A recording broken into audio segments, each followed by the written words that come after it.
Okay, guys, we are live! So for those listening at home, welcome to the Dungeon Musings YouTube channel. My name is Kevin Madison, and I'll be your friendly referee today, because today we are carrying on with our ongoing campaign playing Mongoose Publishing's excellent Traveler, 2nd edition science fiction role-playing game. And we are using that to run a modified version of their adventure, or their module, the Borderland Run, Reach Adventure 5. And with me today are the stars of the Borderland Run campaign. I'll go the order I've got you guys on the screen here. Why don't you tell us who you are and who you're playing? First up, we've got James. Right, I'm James. I'm Captain Ganny, the titular captain and co-owner of the Rift Wanderer. Nice. Next up is Graham. I'm Graham. I'm playing Dane Loverick, a former Marine commander, and now with this lot. Nice. Next up next up is David. Hi everyone, I'm David. I'm playing Dr. Ilyas Abdel, the other co-owner of the Rift Wanderer and a researcher who has swapped the laboratory for the Petri dish that is the Borderland sector. Nice. Next up is Jeffrey. Hey everybody, I'm Jeff, and I'm playing Alonso Santoro. He is an author, and he is happy to be traveling with this crew. Very nice. And last, but certainly not least, is Carl.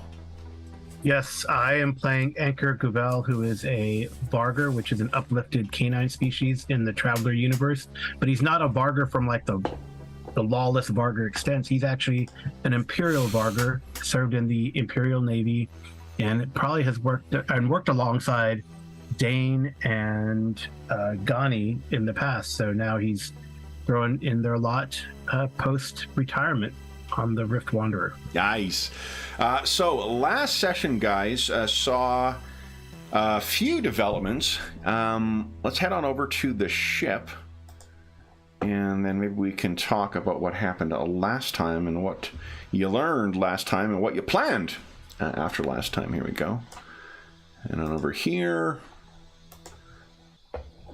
As you see, your crew seems to have expanded even further. So what happened last time, guys?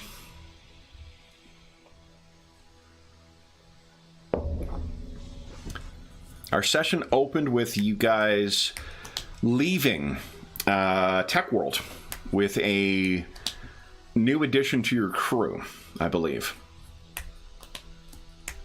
Yes, we introduced Ultima 1 to the Rift Wanderer and the crew, and I believe Dane had the honor of telling Toril that there's an addition, but so far they seem to get along or not interact much, and we mostly had sort of a discussion about what people reflecting on paths not taken, and a discussion around what all of our guests, what extra baggage they might have. Because Ultima 1, after talking to our other guests, seemed to sort of be concerned, worried about the mental well-being or the sort of the state. And I think we put some things together and realized that our first passenger is maybe involved in even more trouble, and due to his culture's structures and possible war crimes or betrayal or the wrong kind of war or outcome. So we're not entirely sure what role he played, but certainly that he has a lot of enemies, and we're not quite sure whether his enemies want him back home or his friends and allies, and what will await us when we get him to Tyok. So do you guys recall what specifically you learned about Tila Toril through Ultima 1? I think Carl was the only one who wasn't here last week, but just to bring him up to speed on, or last time, not last week. So we think he was involved in the attack on Ancier. Attack, yeah. And I think we're not entirely sure if he led the attack or if he's responsible for the attack failing. Sorry, Aranseer was the name of the planet. That's the one, yeah, sorry. So whether he was leading that attack, which failed at the last moment because an Imperial fleet showed up, sort of in a... It was actually mercenaries. Remember, it was mercenaries who were suddenly there when they weren't expected to be there. Yeah, so we're not entirely sure if Tilatoril was the one leading the attack, or possibly gave the intel that led to the mercenaries being in the right place at the right time to thwart the attack. But either way, it has all to do with his culture sort of view on how to wage war and what it means if you fail, or if you succeed, and how you succeed or not succeed. So that might cause some further problems down the line. Yeah, oh, go ahead. No, I was just going to say, it felt, and I couldn't quite unpack it, but it felt like this was all basically bound up in Aslan honor, and in some ways, was he in some ways going back to almost face the music in some kind of way, and to atone is perhaps not quite the right word, and it certainly might not be the word that the Aslan would use themselves, but there was something about almost like an honor debt which he maybe had to pay, and it could be painful, it could be violent, it could be a whole range of things that we don't quite yet understand, but it was hence his very mixed feelings about his return. And we probably need to delve a little bit further into that, but I think I've got that at least partly right. That's absolutely right. One of the things that you guys learned from Ultima 1 was the nature of how the Aslan view conflict in particular, and there is such a thing, or a thing such as an assassin war, but an assassin war is declared and is fought under the types of conflicts that you would expect from the Aslan, or from assassins. A formal conflict is declared, and if there is trickery or other kind of betrayal in it, then that's seen as dishonorable. So a loss to a dishonorable opponent doesn't carry the same shame or debt that in fact, it would put it back on the other opponent. Like, you did not fight honorably amongst Aslan. And on Aranseer, there is a substantial Aslan population. So if there is proof of a dishonorable fight, then there is no shame to be lost. And in fact, it will put the shame back on the opponents. But because he did, if there wasn't any such shame, he attacked, he lost, then the only way to really restore the honor of not only their clan but their related patrons would be to, as you say, face the music on this. Tilatoril is insisting on stopping at 2 different places before heading back to Tyok, so that's something to consider. And his how would you characterize his demeanor in the time that you've known him? If you picture the braggart, kind of proud Aslan warrior as that, does he fit the mold of that, or is there more to what you've experienced with him? I mean, Dane's view of him is he would happily serve under him in the Marines. He has again, compassion isn't quite the right word, but he has a way of looking at things in the round. He has a considered approach to things. So he's far from a hot-headed, sort of third son Aslan. He has, I think, the weight of experience, and he's clearly very knowledgeable. And so there is I think, a measured and considered quality to him. That's the way I would take him. And as a commander myself, I would look at him and think he could certainly command significant forces and earn very quickly their respect. The only image you had of your package before you actually met him on Hernan's Claim was the picture of him in surrounded by a military force of Aslan, right? So that definitely is a correct. At the very least, he had people who were loyal to him and who, followed him into battle. Is there anything else you guys can think of? I don't remember anything else that was discussed, but I think that should bring Anchor back up to speed on what you learned about what might be going on here. And I think we settled on which route to take to get to Tyok. Yes. We had a discussion about the best way possible, how much time we have left, and how many risks to take, and all of that. So this is great stuff. We have a route in mind. Okay, so Anchor, you ready for the good news? Okay. So you guys are jumping into Hilfer right now. You're on your way from Tech World into Hilfer. After you reach Hilfer, the guys crunch some numbers to figure out how much time they have and how many jumps. There's about, I think Dane said that there's 13 weeks left in the 4-month span to get there. So what's the plan, guys, to go from Hilfer to Tyok and having those 2 stop-offs at the sink in the world? Well, we agreed on Hilfer to Drinax. Yep. Then Drinax to middle of nowhere, also known as Parsec 2283585, somewhere there. Okay. That way, and then to Sync, and then to World, and then to Tyok. Okay. Why are we going into the middle of nowhere? Because it's the only way to make it work and also visit Drinax, and it will hopefully throw any pursuers off our scent by just jumping. We're gonna need to get like a gas bladder or something to make it work. You can purchase a fuel bladder. It's there are Jump 1 ships that make the jump from the Void's Edge sector or cluster into the Drinaxi chain, and the way they do that is with a fuel bladder. They'll jump into the middle of nowhere, fuel up again, and then jump again. It takes up space in your cargo, but it gives you the ability to jump beyond what you've got, and it's something that, to be honest, if there is anyone pursuing your ship, it would be very, very hard for them to predict that you would do that. We talked a bit about the kind of the metagame of what resistance to expect now that you guys are reaching the Drinaxi chain, and this adventure has a metagame level where I randomly determine what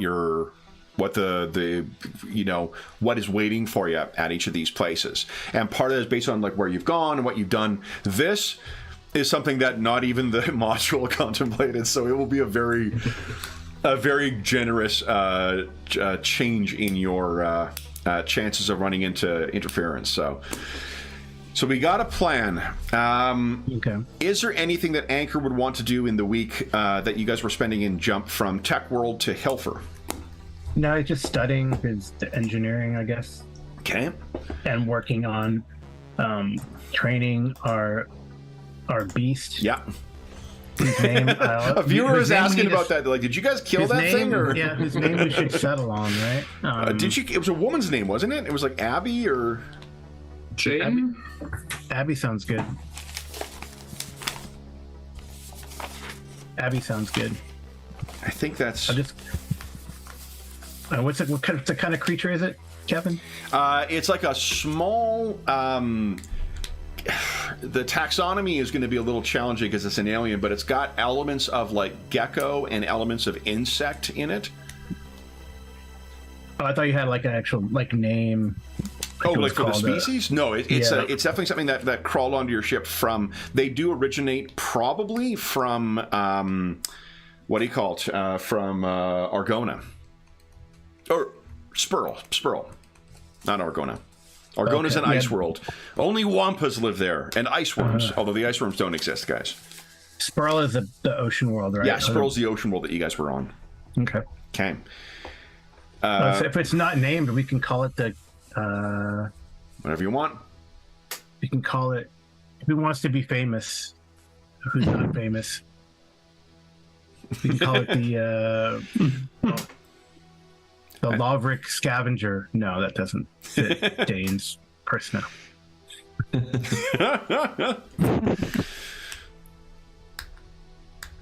I don't know. We'll think about it. What do you think about it, okay? Yeah. All right. Send in a paper. Yeah, exactly. Honest behavior. All right. So then, what we'll do, let me grab everybody here. Actually, I think it'll be easier to do this from the main page. I'll just quickly say that Dane's done a calculation on the cost of a 41-ton jump to collapsible fuel tanks for us. He has applied that into the accounts as a anticipated spend. It's 20,500 credits for the collapsible fuel tanks to give us a 41-ton capacity, which is jump to for our ship. And this will leave a small vestige of cargo space once they are installed. So he's going to be spending his time sweeping the cargo. Once it's cleared, he's going to give them a clean. Yeah. It's just like boot camp all over again. Yeah. So Dane, you also realized you undercounted our cargo, and we're going to make more money than we had initially planned for this trip. Yes, there was that random event that we rolled. You are making... It was a 1% bonus. 1% more, yeah. Yeah, it's 1,624 credits. It's been applied. Hot damn! We're getting a cappuccino machine. All right, then. Let me see here. Yeah, so they're like on that spreadsheet, Graham, is there like how much the crewmen get from that, or I have not. No, I haven't applied that. we just everything's pooled until we decide. Correct. Yeah. Okay, that's fine. But I'm happy to make any modifications. Yeah, I think. I think we bought everything that we need, right? So yeah. And I guess most things go through like ship expenditures for the group so far, so it's fine. Yeah. Yeah. You have that nurse bot now too. Okay. Yeah, our my traveler group just bought a bunch of grab bikes. Nice. Oh, cool. You guys did. There's a grab bike in the cargo hull too. There is. Cargo hold. Oh, nice. Yeah. So Cool. there's one. Right. Yeah. We're taking turns to be Steve McQueen. Nice. Nice. Yeah, well, I have grab flyer. Yeah.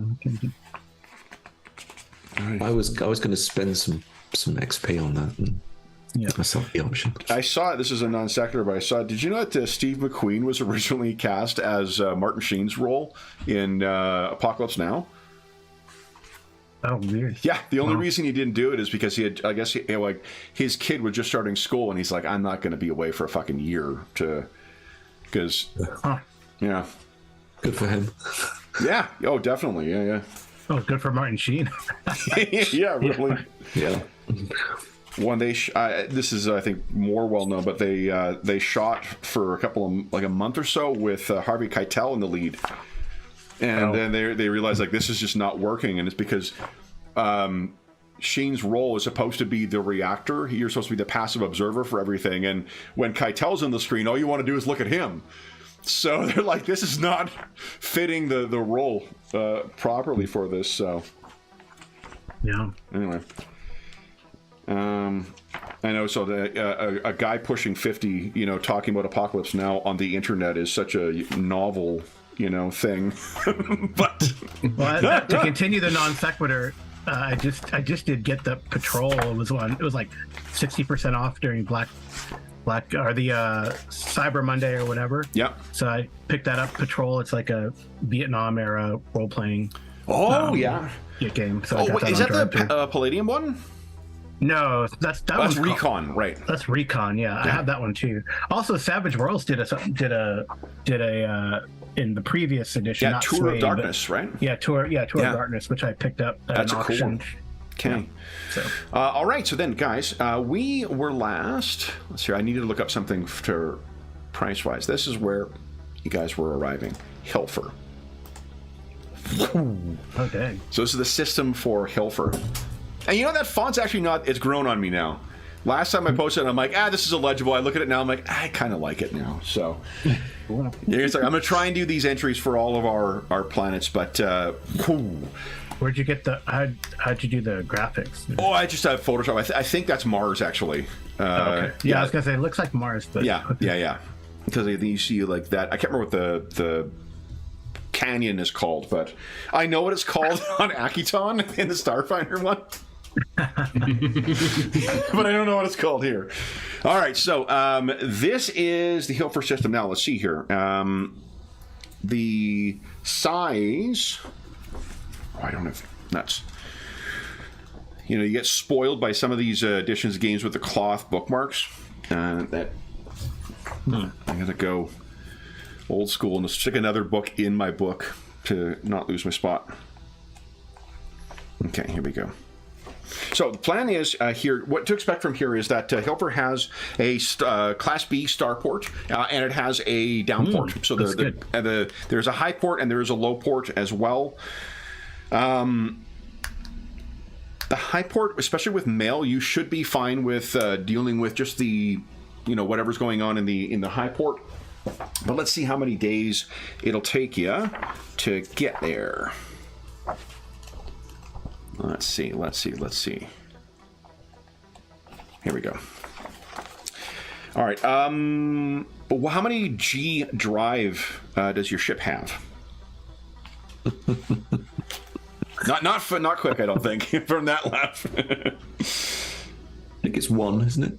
Yeah, it's not very fast. Okay. All right, so then... It's very well maintained, though. Beautifully done. Definitely. It purrs. Yeah, my AMC Gremlin is just in fucking peak condition, I tell you. Yeah. So it'll be 88 hours.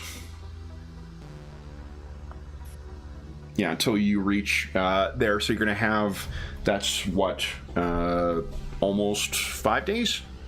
No, just under 4 days. Mm-hmm. So as you get in, you will be able to make contact with the high port if you'd like. But we have random encounters. Oh my God, guys! Holy smokes! I almost forgot. No, fine. Dropping in a system. Here we go. All right, so let's do this. Let's have the captain and our intrepid reporter each give us a D6 roll, please. I'll just interpret them in the order I see them. Okay, 35, eh? Okay. So in the 2 days that you are traveling in, you will...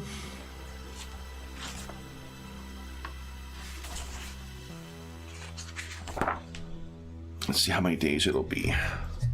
Oh, I didn't grab my... Hold on, guys. I got to remedy a problem here. Can't run this game without my TAS dice. I mean, I can, but I don't get used to these otherwise. All right, let's see here. Okay, so it'll be about the second day in when you will be making contact. I'll let you answer in a moment here when you want to make contact with the high port.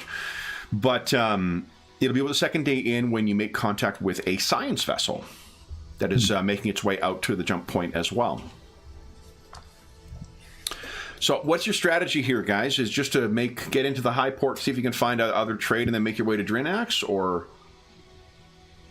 Yeah, was there like a reason to check out this world, or is there something particular? So Hilfer, I can tell you about Hilfer. The in the tech level 6. I mean, yeah, the starport though.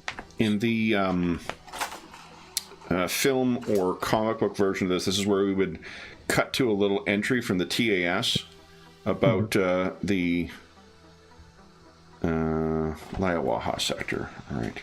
Can I tell you how much fun how much I enjoy saying Laiawaha? Yeah. Well, Hilfer does kind of look reddish on the. I'm looking at the traveler map. Yeah. A hot desert world, Hilfer was once part of the kingdom of Drinax. The rebellion cost Hilfer dearly, as the planet lost the technology to maintain the water reclamation technology that kept the desert at bay.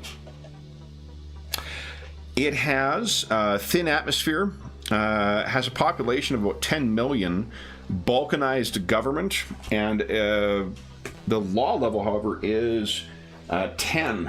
Excuse me. It's extremely high law level. What you I say we go in, get out. Yeah, they have Sounds developed good. a kind of ritualized social interaction and trade interaction. So there are, depending on who's in charge, there may be different rules for how to go about trade and whatnot. But so long as you're able to get to the high port, you can, especially when you're just dealing with Imperial goods, like the Imperial Mill, you should have no difficulties. He said ominously. Well, it has been.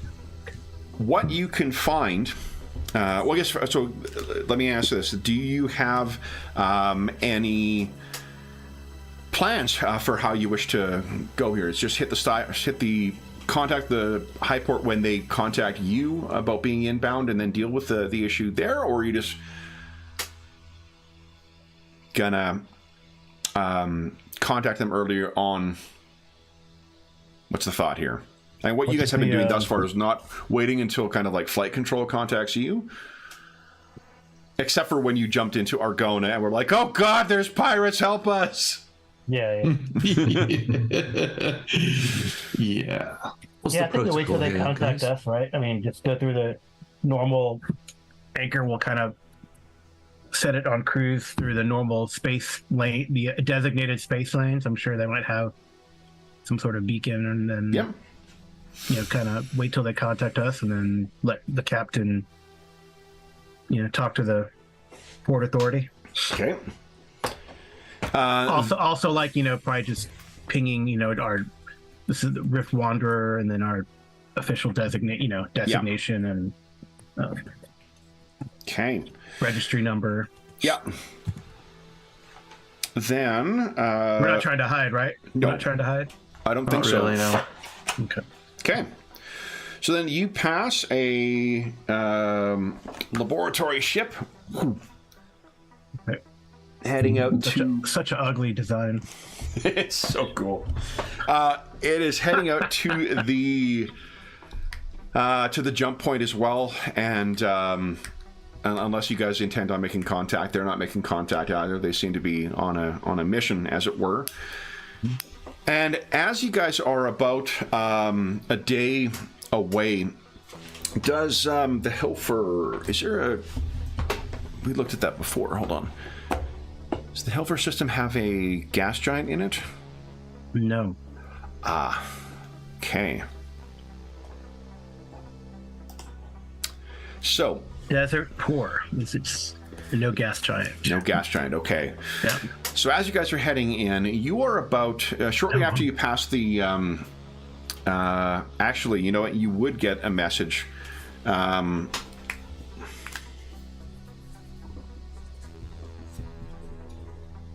Hold on. So you got, who is monitoring? Dr. Elias, you were monitoring the comms, is that right? Or is it whoever's on bridge is monitoring comms, and then if necessary, you get it on the computer? Yeah, I think it's on whoever's on the bridge. Right. Okay. So you are, I think it's maybe either Anchor or Captain Ganny who is on the bridge when there is a. This is when you're like relatively close to that lab ship. You can hear Rift Wanderer. This is Archimedes. Respond.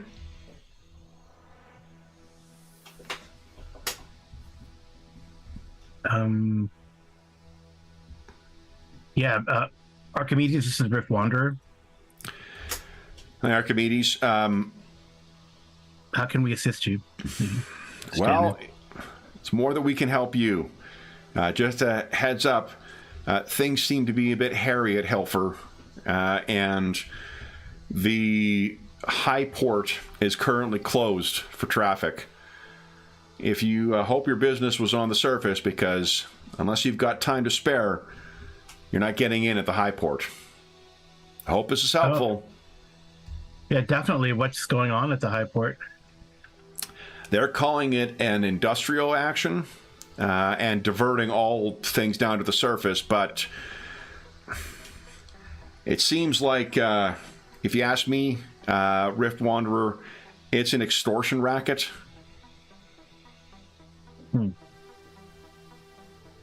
All right, so we'll avoid the high port then. Is traffic being diverted? Traffic is either being diverted to the surface at the low port, or you can orbit and hope that they'll resolve their industrial issue. We gave up after 3 days, went to the surface, and got what we needed. Hope you have better luck. Good luck with the haggling. Thank you, Archimedes. Safe travels, may Wanderer. May the stars guide you. And you. And they blink out. Okay. So, Anchor, you've got that. I think this is maybe when Captain Gan or the rest of the crew is either sleeping or otherwise occupied. Yeah, I kind of talked to the captain and ping Dane about tell him about the situation there at Hilfer. So, sorry to awake you, Captain Dane. Yeah, there's apparently the Archimedes gave us some intel from Hilfer that Highport has an industrial issue, and it's closed, so we'll have to go to the surface to refuel, drop off our cargo. If you want to wait in orbit for the situation to resolve, I guess. We're already in Hilfer system, yes? You're in Hilfer system, yeah. You're inbound. You're about a day and a half away from the planet itself. Heads up, so we could decide,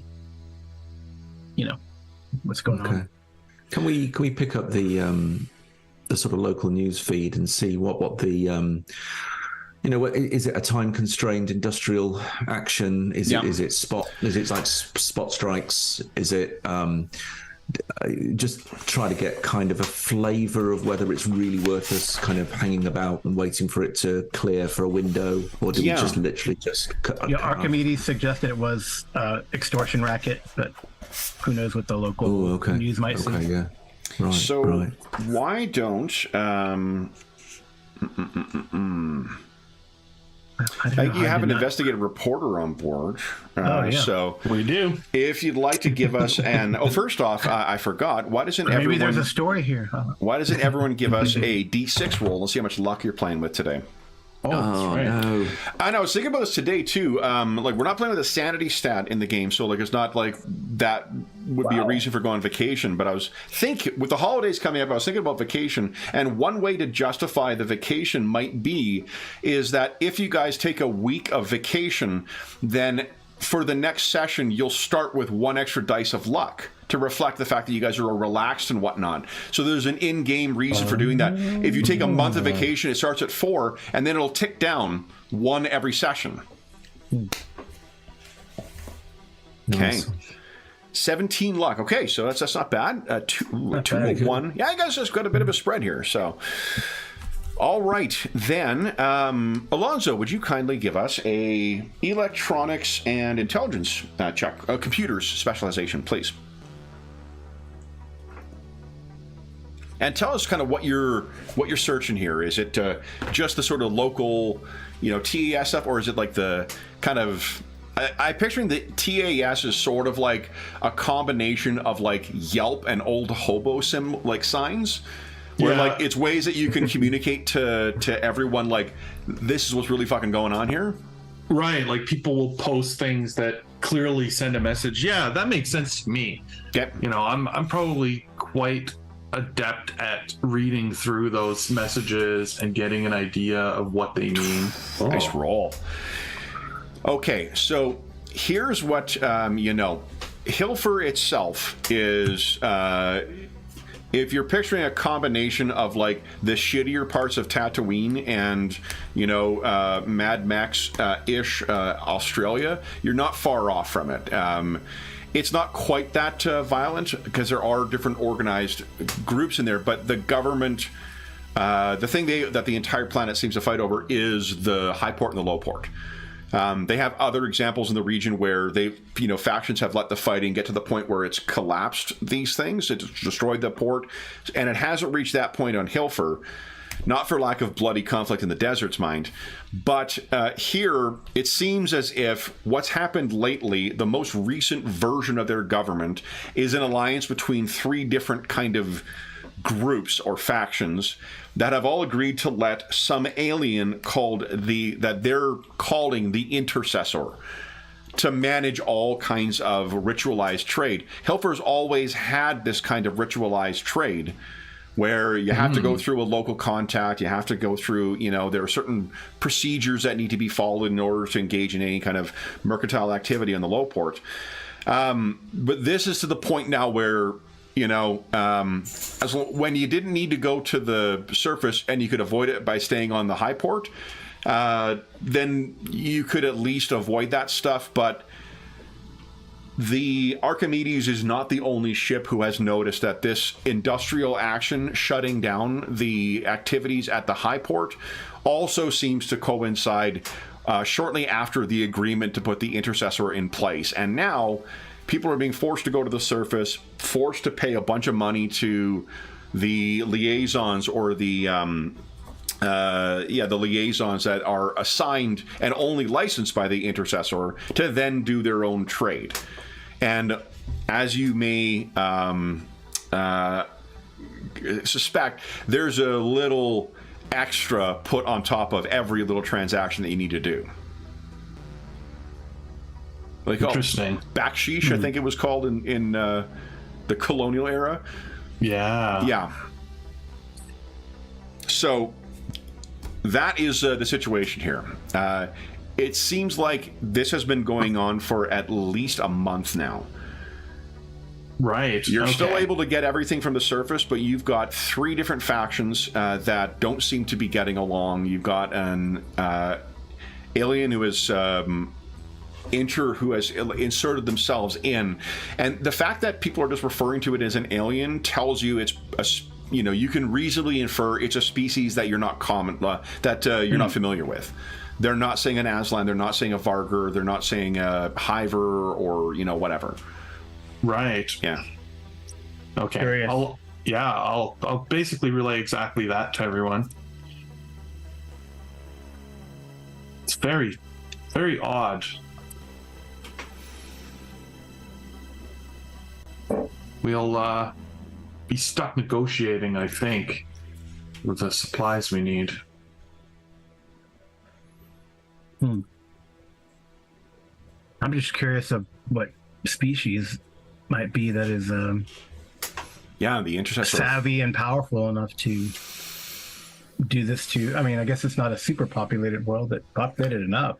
No, and it's also, I think, if with the role that Alonso got, I think you can.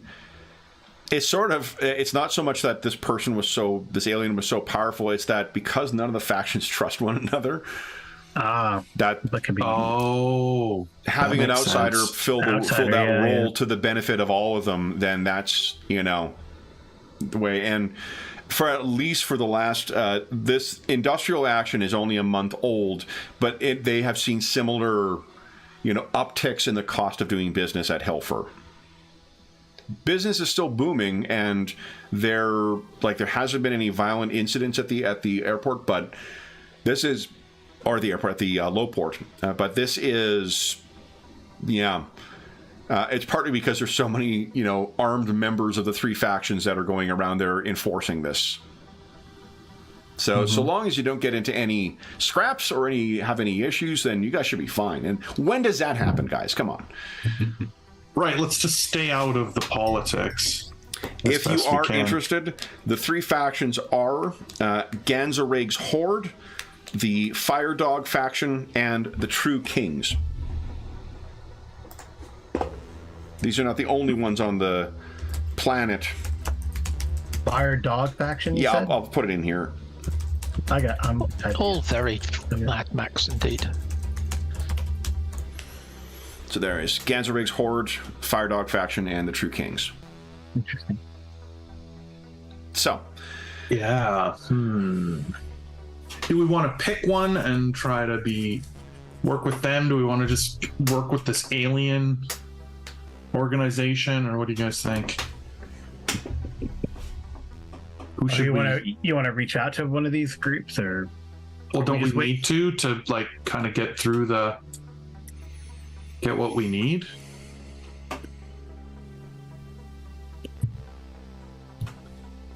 we kind of need to work with someone, don't we? It sounds that we can just go whatever this intercessor has deemed to be the official channel, then they might charge us more for it. It might take longer. I think reaching out to one of the factions might get us involved more than we want to be. Okay. Given fair our enough. Yeah. passengers. Whoever's sitting next to the fuel tanks.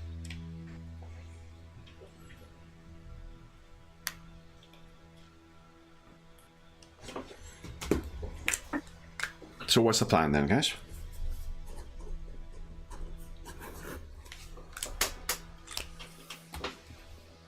You just tell me where I need to fly or what I need to do. Well, just to the low port, I guess. Okay. So are we contacted then as we approach? Not yet. or- No, you're still a day and a half out, so it'll probably be when Okay. you're a few hours out from the high port. That's usually when they contact you. Mhm. Okay. Well, we should be vigilant, I would say, because you never know. I don't know if these. I mean, it's tech level 6, so you would not expect, but you never know if they have, Corsairs in their employ. It's also a matter of even though they're the predominant level is 6 too. It's a relatively it's on the one of the first ports Right. to stop at. So It's a B. Yeah, it's a B starport. yeah, it's they certainly have exposure to those others. But with a Class B starport, here's the upside: is that many of the main companies that you would normally associate with this stuff, like what was the one on Argona called? PRQ or GDCO? GDCO. Why aren't we on Hilfer? It's all smaller companies. It's all smaller operators, which means that you may be able to get better deals or, access to things that are a little off the beaten path from what otherwise the major manufacturers would be able to offer. So it is about, unless there's anything else you guys wish to do in the interim to prep, then it's about 6 hours out from station, from the high port, when you get the expected message. Rift Wanderer, this is Hilfer High Port control, or flight control.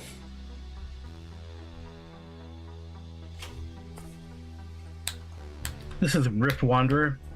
Yes, we are here to drop off cargo. Rift Wanderer, be advised that due to an industrial action, the high port is not accessible at present. If you can choose to, if you wish to adopt an orbit, we can coordinate. If you wish to travel to the low port, you have clearance to do so. Yes, we would like to coordinate or a safe path to travel to the low port. Very well. And there's a bit of computery back and forth stuff. You are cleared. Docking has been arranged. Please follow the flight path as intended. Just curious, what do you mean by industrial action? There has been an industrial action that remains ongoing. Okay. And you can hear you can feel the pause of probably. Well, here, Anchor. Hold on. Why don't you give us? Let's see here. Let's see if you can maybe get more out of her.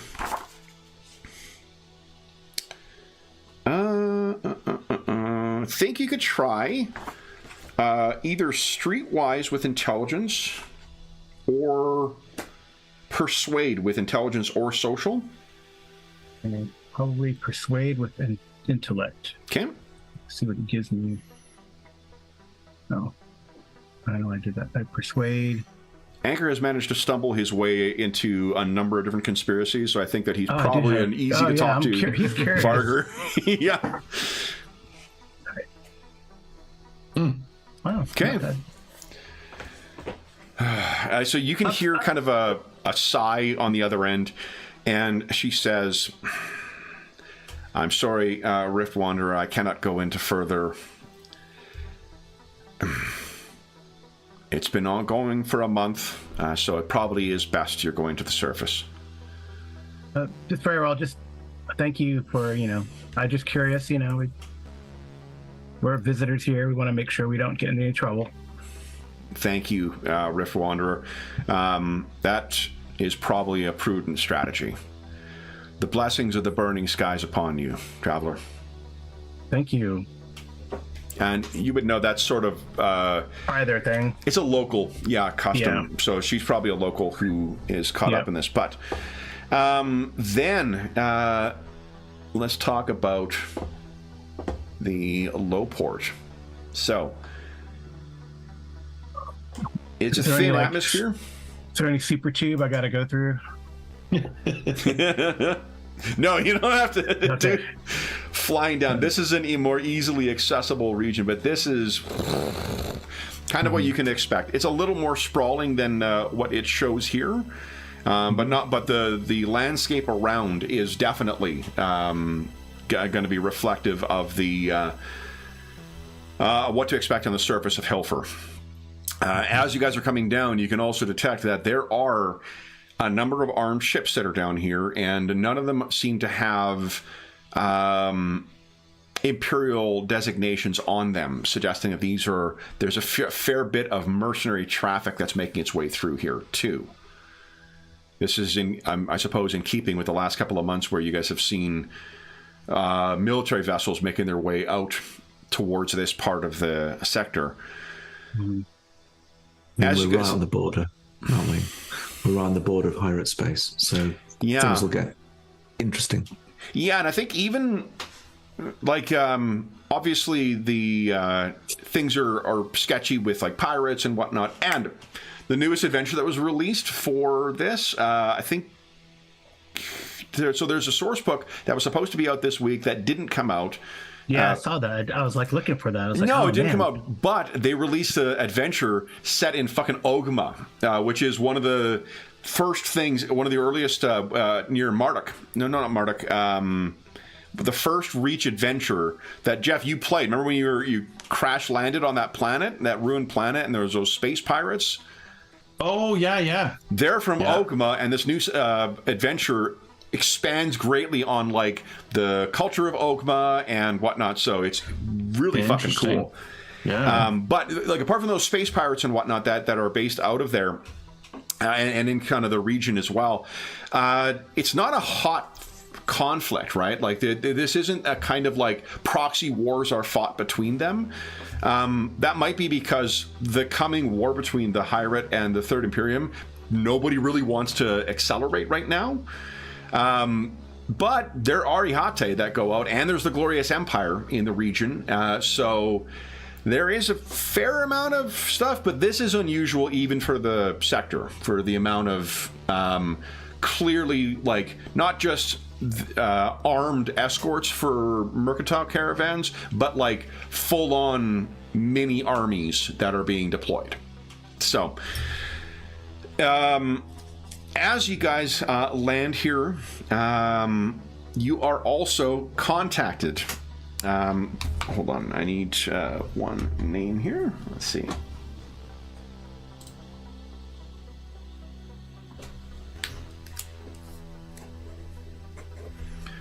You can hear a kind of a staticky voice coming through. Drift Wanderer, come in. And there's an accent to this voice as well, suggesting someone who hasn't traveled a fair bit or has a regional dialect. That is Rift Wanderer speaking. You can hear cursing in a language you're not familiar with. Rift Wanderer.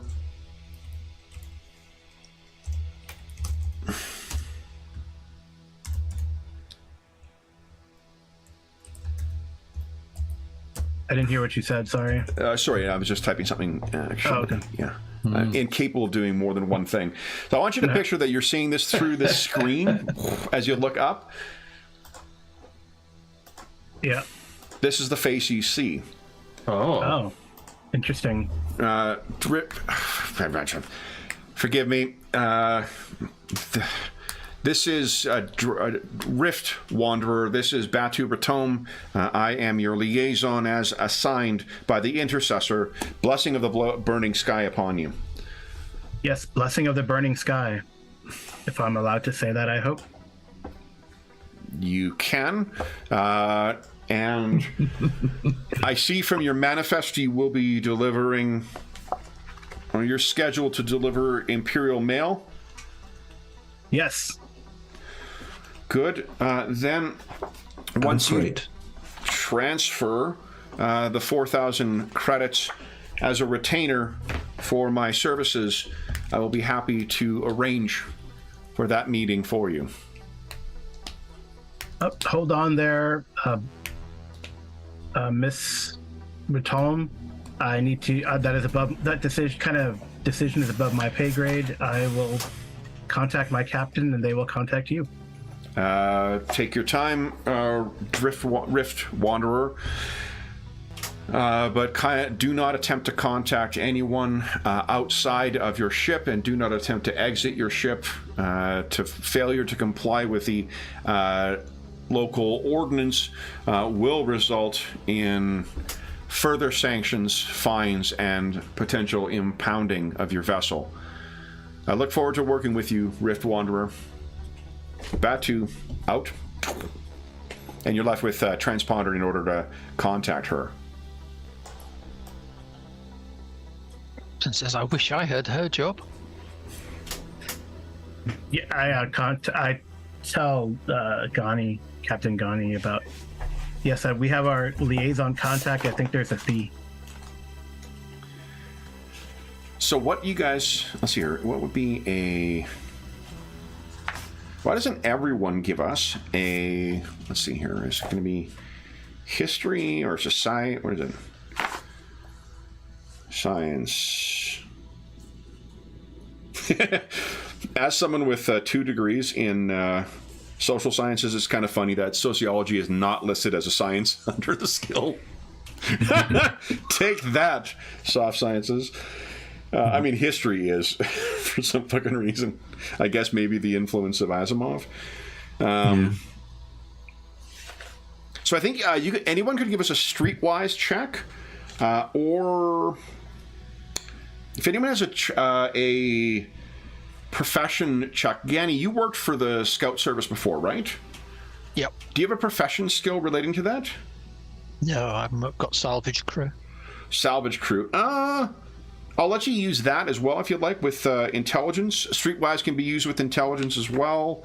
I think steward could be used with intelligence because it's sort of a local customs kind of thing. If there's any other skills you guys think you might know to sort of judge how this is supposed to work? Okay. Because salvage isn't ideal. That's not going to quite cut it. You could spend 2 luck. Oh, steward got it, though. So, what you can... There's probably some wiggle room expected here. Oh. This place, as I said, has a lot of ritualized features of the planet. There's a lot of ritualized things that are aspects of trade that you looked into beforehand. Part of it is the bartering aspect as well. That would include with your liaison as well. Whatever price she quoted to you as well, that's it. To give a judge, that's outrageous as far as a fee. How much money are you looking to make from this mail delivery, Dane? Oh, you're muted. So, everyone, Timo. Okay, so the total is 164,024 credits. That's with the 1% bonus. So that's almost 5% of your net profit that would be going just to secure this liaison. Yeah. 3, but yeah, it's well, you got to haggle. So I guess you need to haggle. I mean, I'm not sure how that. I mean, the thing is, if we were brokering a cargo, we would pay a broker. Yep. This is standard freight and standard mail. There is virtually no negotiating need to be done. It's a scheduled freight run and a scheduled mail run. We're just dropping what the Hilfer has requested, effectively, or at least have been submitted by Tech World. So there's almost nothing to do. So yes, it's pretty. It's very little than almost nothing. It's nothing. Yeah. This is this is very much inventing a middleman where there is absolutely no reason to be one. Had you been able to get to the high port, there would be no issue. You'd be delivering it there and done. So I mean, if we were speculative trading, goodness knows what they'd be starting with in terms of the charge. Right, so this is beyond outrageous, essentially. it's a pretty, this is not something you've encountered at any other port thus far. It's also, I mean, practically speaking, it's not a tenable continued thing. This may just be a cash grab for a limited time. Right. These or governments don't tend to, viewing from the history of Hilfer, these governments don't tend to hang together very long. So it may very well be that this is going to collapse as soon as one of them gets pissed off at another one, or one of their faction members kills someone else at a bar and then it just all falls apart. Then this intercessor will be gone and things will be going back to scrambling for the attention for Offworlds. But for now, trouble. So what you could do is, I'm looking at, I think broker is certainly something you could use to try and haggle. And I saw a moment ago there was something else you could use. Persuade can also be used for haggling. Specifically, on page 70 of the core book, haggling in a bazaar is an opposed persuade check using intelligence or social. That's more of a, let's do some horse trading kind of chat. Broker would be maybe more of a formal approach.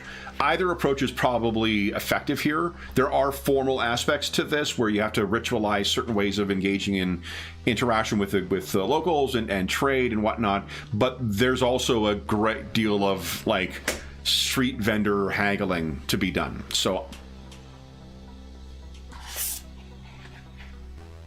do you want to try and beat him with the letter of the law or the spirit of the law, really, is what it comes down to. Yeah, when we say law here. Yeah, I mean, it is like a high law world, so that's really curious. But this is the law, right? Yeah, I guess. Who says the law has to be fair? Right. Rarely. Yeah. So, what are you guys thinking? You could just pay the fee as well. That's if you take a sight unseen, although that, I think Captain Gani is the one who's been your broker thus far. You know what sort of tone that sets for future negotiations then. If we're expected to haggle, we really should. Yeah. Yeah. If that's the done thing. And what you can picture, it's very much, she's in the, like what you're seeing there. You would be seeing from her little view thing, the landscape behind. This is not someone who's in an office somewhere. This is a nomadic trader who seems to be in this position now. Right.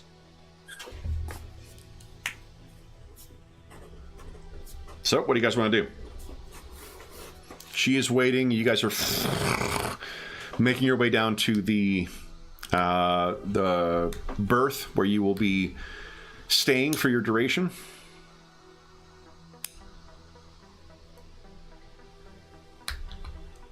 I think we get the captain to negotiate. Or Alonzo, either.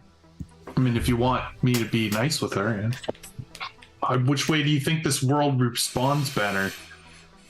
I feel like, judging from the names of the groups, they're not nice guys. They're sort of gangster groups.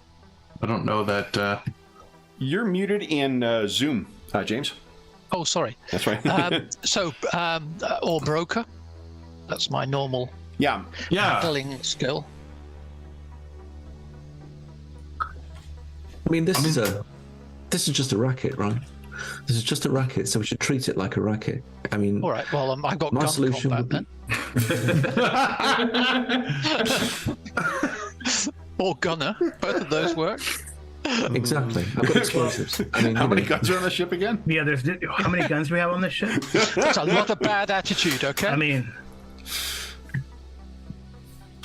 we could do an oddball thing with the ship and sort of stick some big, scary-looking guns on that fire paint or something. But we've got nothing. But so, yeah, you just need to haggle with them and just say, I don't know. What should we put? A quarter of that, 1,000 or something. I don't know. So it's a reasonable amount of money, but it's not scalping us. Because you've got broker as well, I will put out another suggestion. If you wish to be creative with your arrangements with them, that likely is permitted as well. So, for instance, if you wanted to try and negotiate a percentage, that might incentivize her to actually do the fucking work for you, as opposed to paying a flat fee, because if she's getting percentages of whatever transactions you are doing here, that's going to be someone who is incentivized to work for you. Plus, she didn't quite get it quite right.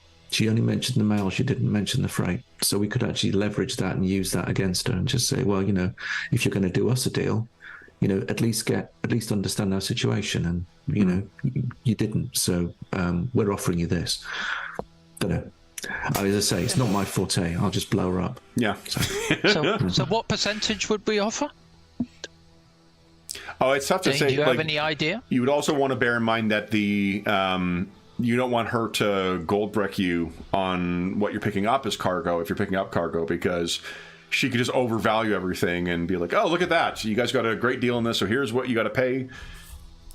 I'll take my percentage. Yeah. Thank you very much. So... Buying a house, the role-playing game. Voluntary bookkeeping. I know that feeling. So, what are you thinking? Anchor, Dr. Ilias, you haven't weighed in on this as of yet. What are you guys thinking? And I guess one thing to consider is, what do you need to do while you're on the surface as well? Is there any gear you need to pick up? I don't think we need any gear, but we definitely want some more mail to haul and cargo, right? So yeah, I think for this run we do. Yeah. I think if it's just a case of these are the current rules, we'll just play nicely by them and try and haggle her down. Yeah. So he says a 5%. Not involving guns. 5% right now.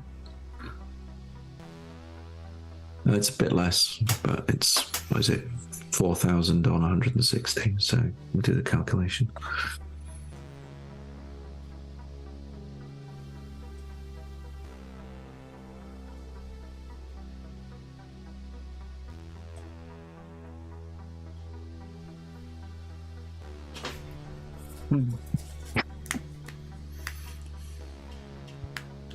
Okay. Yep. So I say try to haggle her down, and then as required, and see how it goes.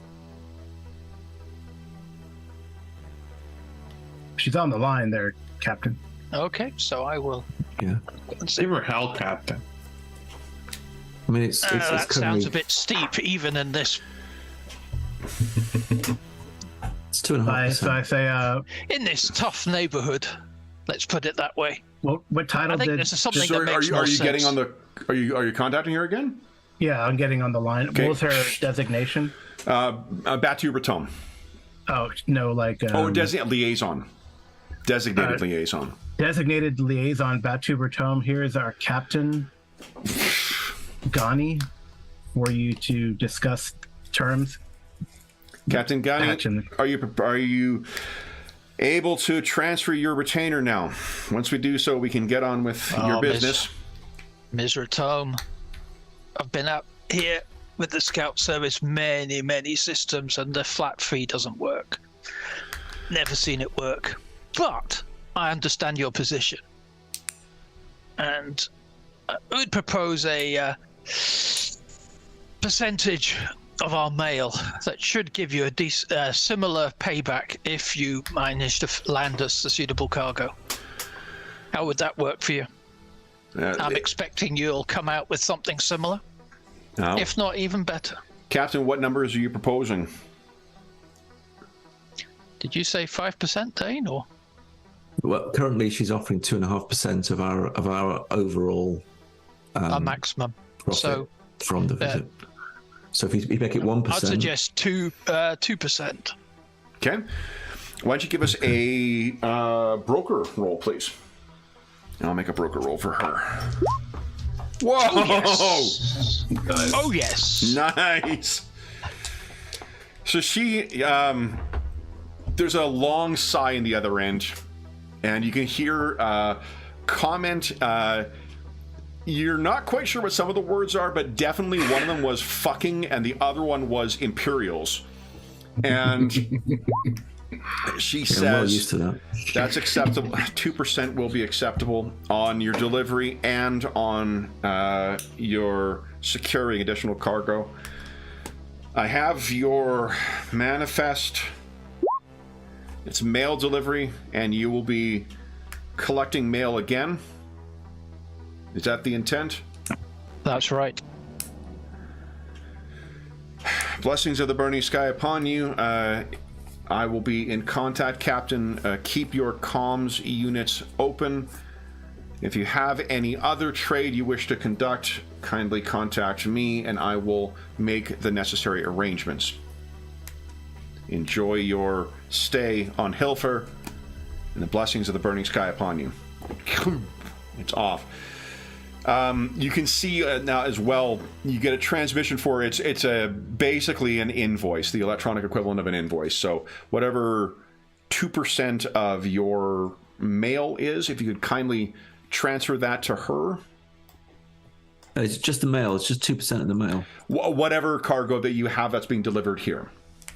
Okay, yeah. So that's I will account for the 3,248 credits that is her payment. Yeah, and then when we talk about purchasing anything like your fuel or any other things or your mail, we'll deal with that in a second. But let me show you guys what to expect as you step out into the low port.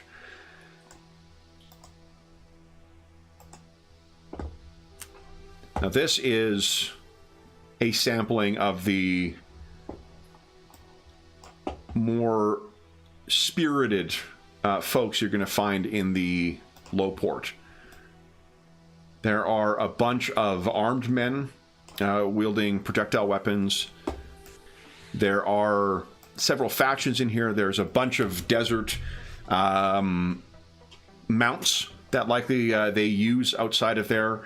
The technology and the starport or the low port itself is interspersed of incredible high technology with the, in some cases you would think like this might be a medieval level.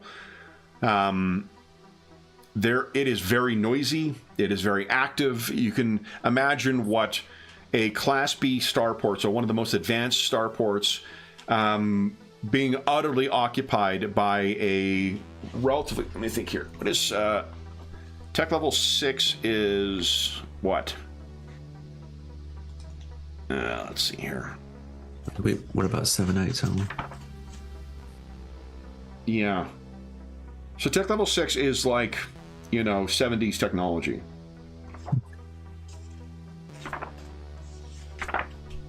I think. Yeah, like electronics and whatnot are here, so it's not like primitive. There are vehicles you're seeing, moving around down here as well. But the deserts just respond better if you're living out there in the, post-apocalyptic wastes. Mounts are a little more reliable as companions than, carburetor or anything that can get jammed up with radioactive sand. Well, I mean, not radioactive, but anyway, so this is what I'm going to leave you with as we take our mid-session break, to consider what you're spilling out into and what you're going to spend your time doing while you are waiting for Batu to make arrangements for unloading the things. So, for those listening at home, we'll be back in about 5 minutes.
All right.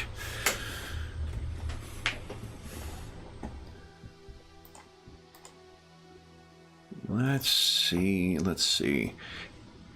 That first half of the session has fucking flew by. Holy smokes. Yeah, no kidding, eh? Yeah.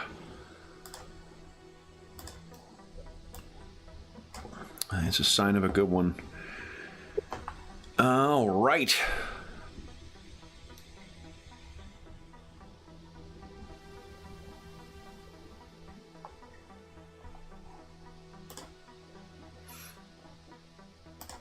Get something over here.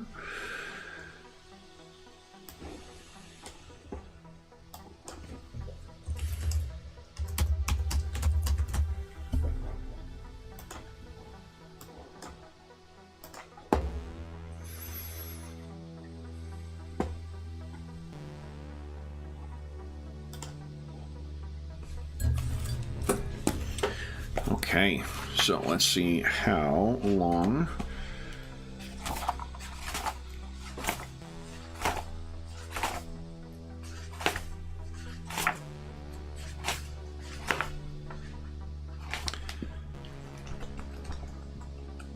This is going to take. I'm going to let your 14 also roll forward, Captain. God, that was a really great result. So I think she's going to assume that she can't.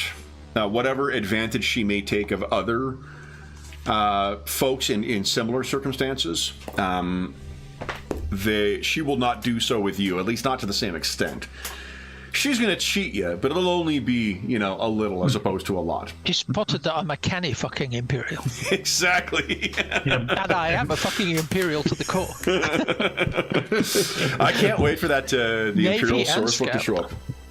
If you know that I love the fucking all blue cover they put on it. Oh, the Navy one. Yeah, it looks great. Yeah, I can think it has. Is that book in? They have this deck plans one too. Does that? I wonder if that has. Oh does yeah, that have I don't the Navy know. book in it. Oh, that's the cruiser, Element right? class. The Element class cruisers. Because they have a series of adventures for that. Yeah, you played bridge crew. Yeah, the naval crew. One of them actually takes place in the Borderland sector too. No, it doesn't. That one doesn't have it in it. Doesn't have the same color scheme at least to it. I have to say I prefer the Azanti High Lightning deck plans. Oh yeah. Well, they're more regular colors, not blue everywhere. Oh right. I think I've opened it and looked at the Element class one, and I was like, I'm not going to use this, but it's neat to have it on the shelf anyway. All right, so this is what you guys are, as you guys are making your way out, this is what you're spilling into. It's just a ton of people. It's very active. There's a bunch of shops that you've got, you've never seen before, in the sense of there's not brand name places. It's not like, oh, I've gone in here and I know this is a, subsidiary of GeoDeco. GeoDeco, even when you don't know it's us. But so there's lots of, if you have any things you wish to purchase, there's a good chance of getting it in here. Otherwise, while you're sort of taking in, what's in the low port, you can see someone come riding up to you on something similar to this. Kind of like a cross between a camel and a mountain ram. Comes over, and you can recognize Captain Ganny, the woman who is sitting atop there. And from the kind of grainy image that you got from her, you were expecting someone a little bit younger, but you can see she's actually got a fair amount of years behind her based on the the kind of wind-beaten skin. She rides up and goes down and says, "This is your crew, Captain?" It is. Then a fine crew. Blessings of the burning sky upon you. What other business do you have here, other than collecting cargo? This, and we would like a full load of fuel as well. Full load of fuel. That's everything? Pretty much. Anything else, boys? I think we're good with that. All right. We have several locals looking to move things off world. if you want something more adventurous, where is your next destination? Our next destination is Drinax. Well, if you want me to, I could ask around. You could do more than just mail service. Please do, though. You know, the advantage of mail is a lack of complexity. But if you've got something interesting, let us know. Gruel is reliable. I prefer a spiced meal, but to each his own.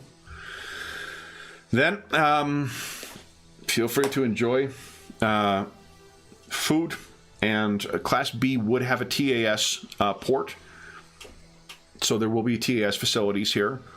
If you wish to stay somewhere otherwise, the second moon would be, and he kind of looks over each of you, I think to your liking. Anything else you need to know? I'm good. Ben? I'm good. I think Anchor will go towards the task membership. Okay. Yeah, I'll do the same. I'm half expecting it to be covered in graffiti or something. Just given the. Oh yeah. It will be earthy. The accommodation sign. That's not true. It's a Class B starport, so it is. It's almost like stepping into a different world. But I mean, like, the Hilfer Lowport is what it is. Yeah. As you make your way through, you can see a lot of for a place that's apparently a law level with such a high law level. You would have expected maybe more, professional kind of, or at least more easily identifiable uniformed guards. And it's only after you pass the third band of machine gun wielding nomads that you realize, like, oh, that's the law here. That is them. When you're making your way towards it, there's going to be a bunch of vendors and whatnot who are trying to reach out to you guys to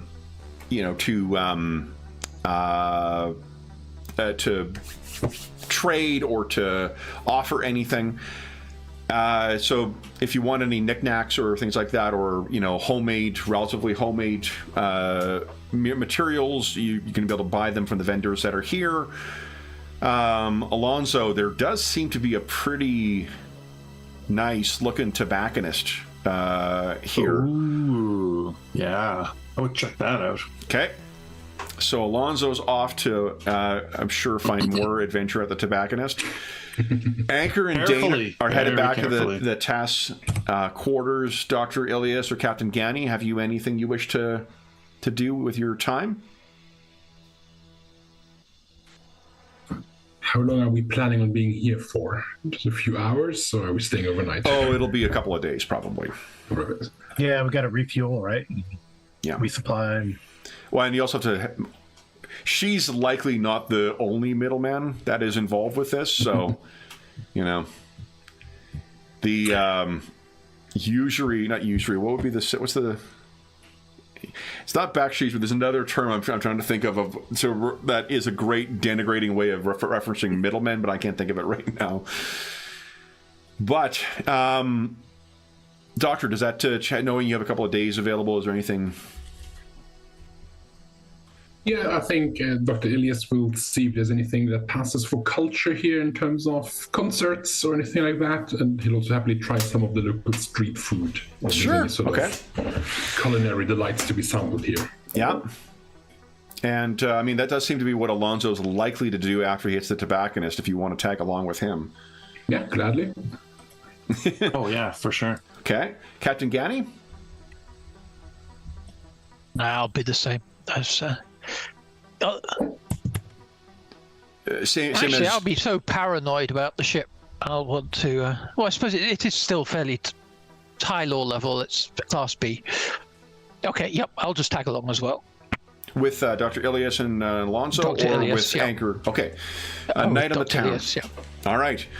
So Anchor and Dane, we'll deal with you in a moment here. I don't mean that to sound so, final.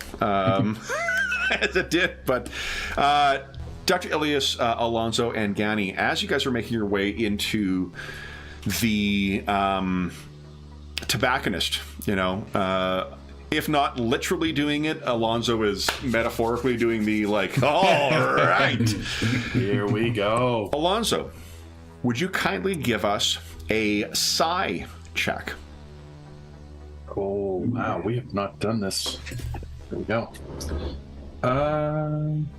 Is there a skill? Or is there That's a stat. Oh, it's a stat. Yeah, I don't think you have... You might have some skills like telepathy or... Let's take a look at your character sheet. Yeah, what do I roll? Where are you? Oh, maybe it's under powers. Oh, yeah, maybe. Oh, there we go. There we go. Psionic strength. You can give us a telepathy. Awareness? Oh, telepathy. Okay. Yeah. Check. I'm not very good at any of them. Nope. Nope.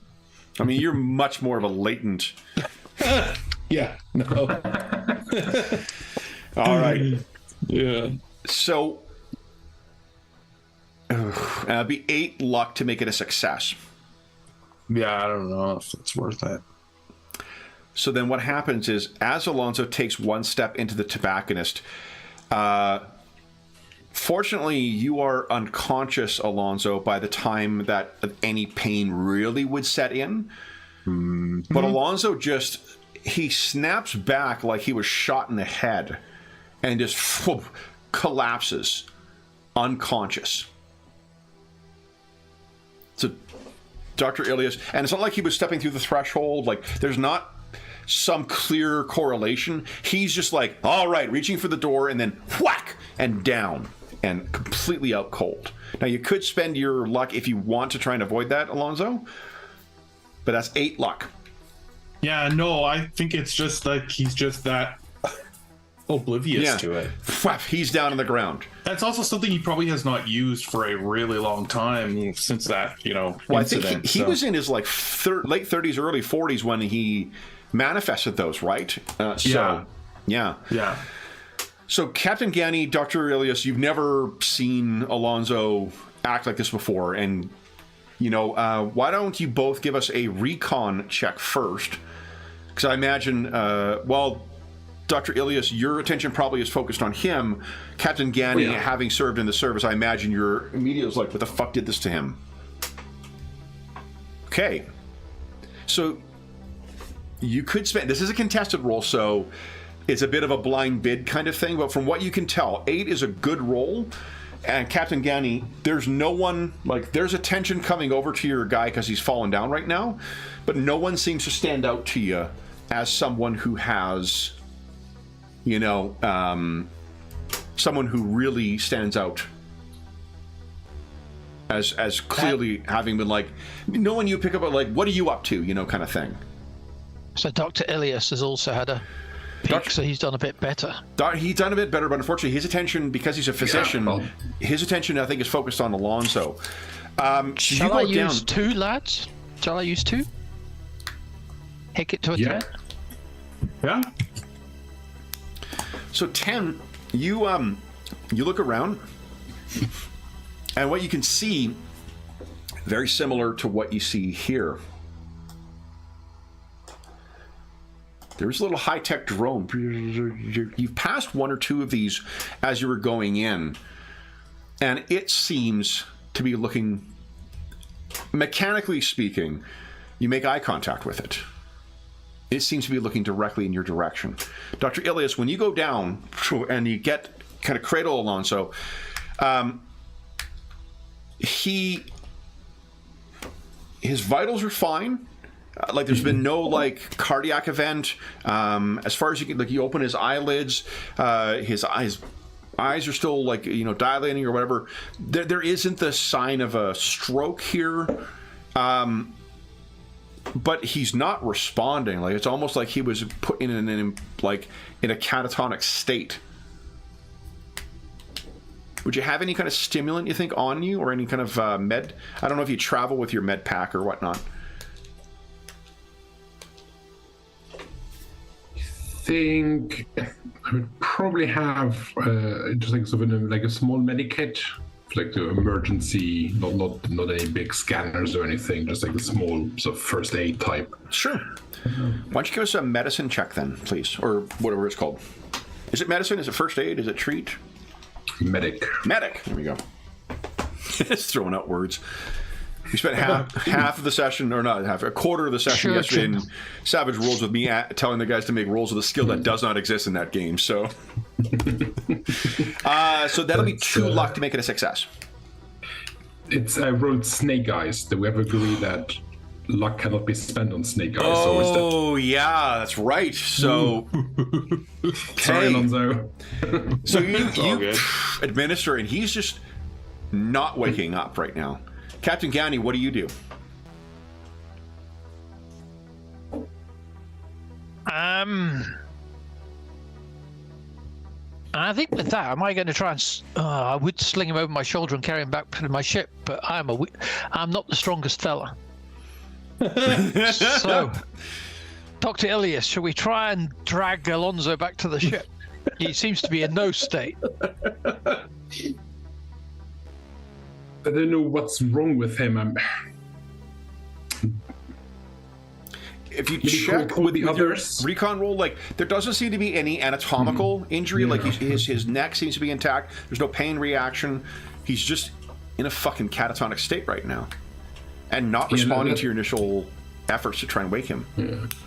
Looking around where we are, there's no any obvious healer or doctor's office or anything with sort of like a there probably is. So, yeah, definitely. Yes. Yep. There's like a local clinic. So I would say keep an eye on him for now. Maybe call the others, and Dr. Ilias will head towards the clinic to see what facilities they have, if there's someone there who might be able to help. So Anchor and Dane, you're like maybe 15 minutes away right now. You're just reaching the TAS, and you're about to get yourself checked in and stuff, and your comm units both activate. What Captain or Dr. Ilias, what do you say?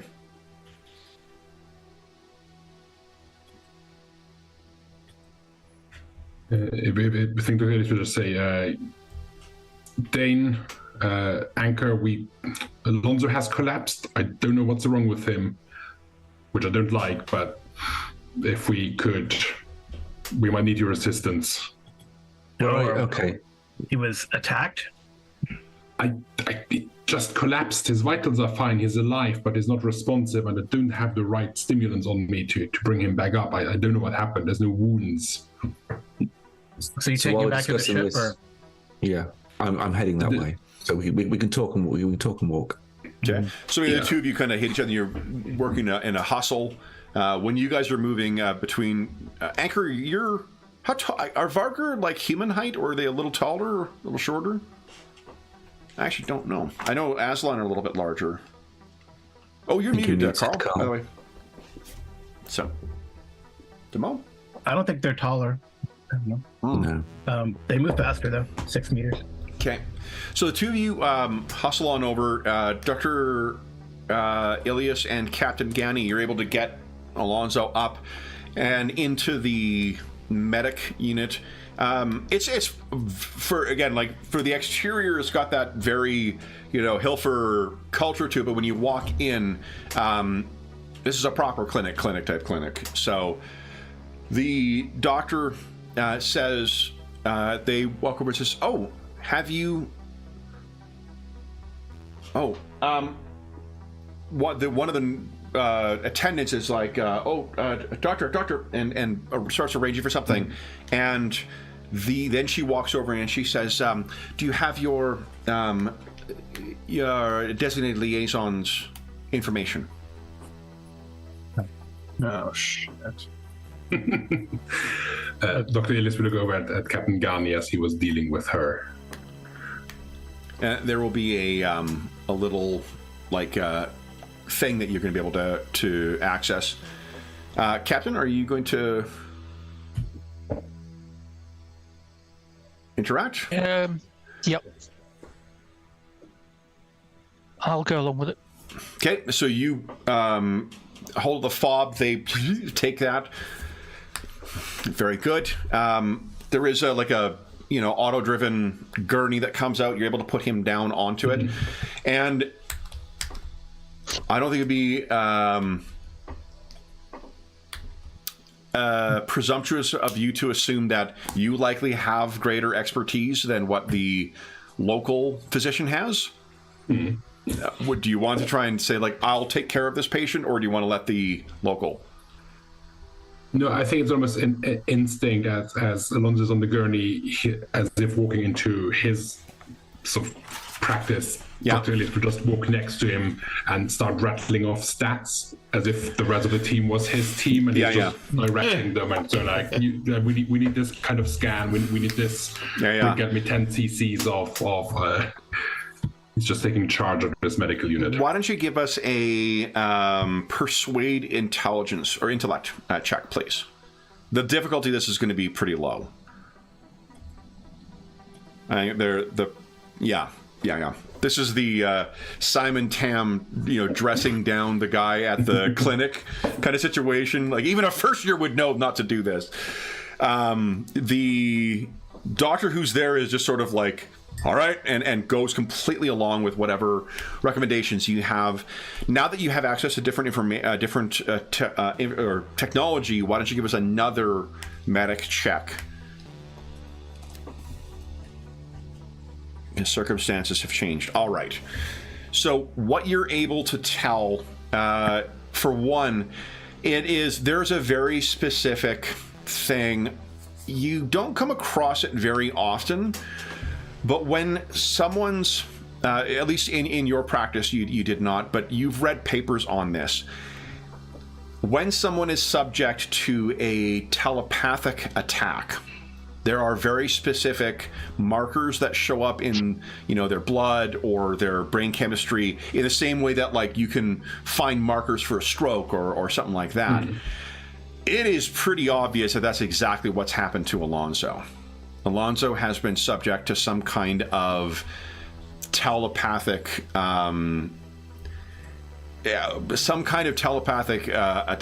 interaction, whether it was intentional or not. It is, I guess, a telepathic trauma would be the best way to describe it. Now that you know what it is, you're also able to introduce something to negate, I guess, the immediate effect of it. It's almost like it sets it. It's very similar to a coma, but almost like in a recursive loop of specifically targeting those who are telepathically gifted. Dr. Ilias, Alonso's a psychic. That wasn't in his medical file. Interesting. No, and you find that, and that later. So, and like, while not necessarily like exterminated or outlawed in the Imperium, it is extremely, in the most generous of the sectors, it is extremely highly regulated, and in some cases, sent off world. This is a concealed psychic traveling in Imperial space would have a great deal of difficulty. So this doctor kind of looks at you and is like, when he sees that, if you require anything else, I'll just kind of mutters and leaves the room. Alonso, when you come to, you have a headache unlike anything you have ever experienced before. I think you probably vomit at the first waking of this, whether it's the medication or the residual impact of whatever you were hit with, the whammy. But you come to, Captain, where are you while Dr. Ilias is doing this? Would you have kind of accompanied them into the room, or would you have waited outside? What do you think? James? I would have come in. You would have come in? Okay. So you've so that means that you would have heard the other doctor said, like, he's psychic.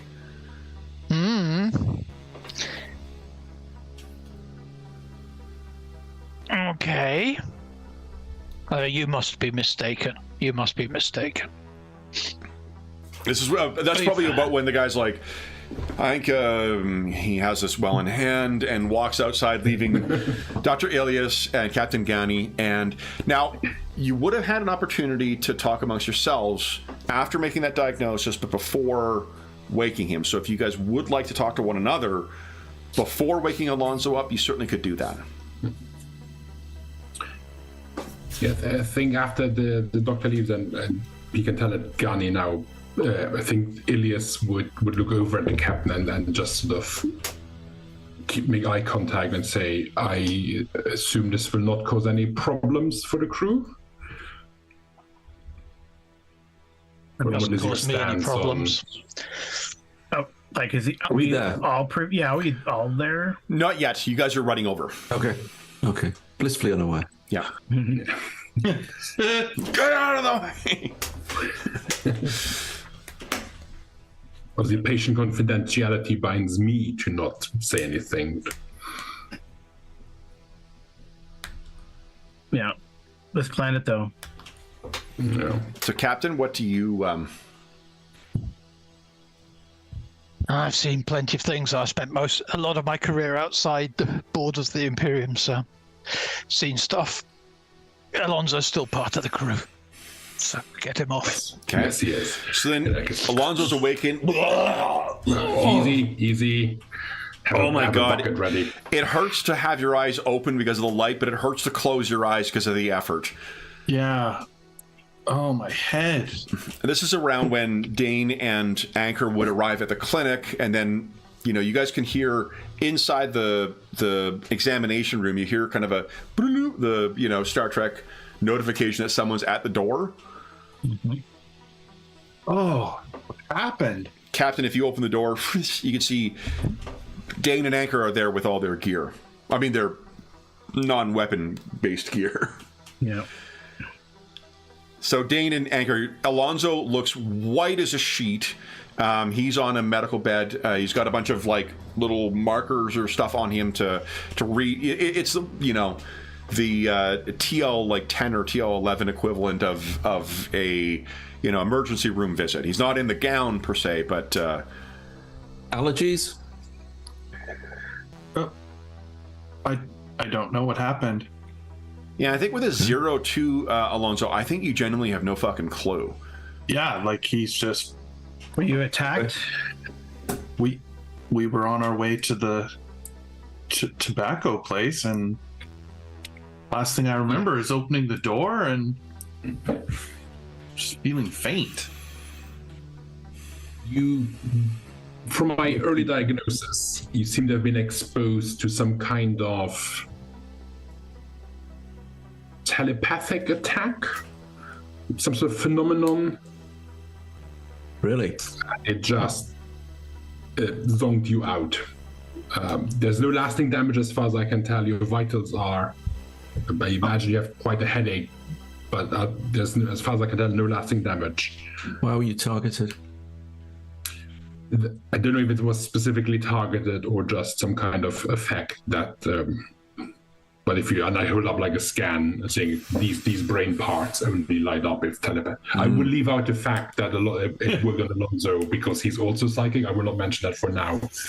Captain, because you rolled so well with your recon or bought up the success with the recon, you have a feeling that drone was not watching you after he fell. June before. So this doesn't seem... To Dane's point, I think this was triggered and expected. Somebody intended this. It was targeted. This robot, this drone that I saw. Drone? I think it was involved somehow. Dane and or Anchor... somebody controlling it. Why don't you give us Dane and Anchor recon rolls? You would have seen a fair bit around as you're running across, and I think both of you are keen to take in your surroundings. Dane by training, Anchor by virtue of always coming across conspiracy theories. No, I didn't see anything. Okay, so Anchor, you can't think of it, but Dane, as soon as I mentioned the drones, you describe what is in the illustration to Gani, and they're all throughout the port, and they seem to be, when you guys were hustling your way through the crowd, you're fairly certain one was keeping an eye on you.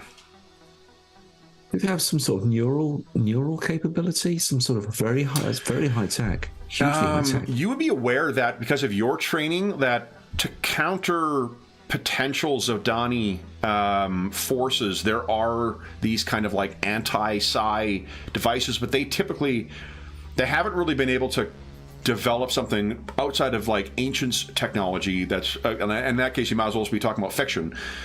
Yeah, these types of things, it's more anti-psi than it is to be able to replicate the abilities that the Zodani are able to manifest, or at least their telepaths and other psychics are able to. So they're almost like suppressants.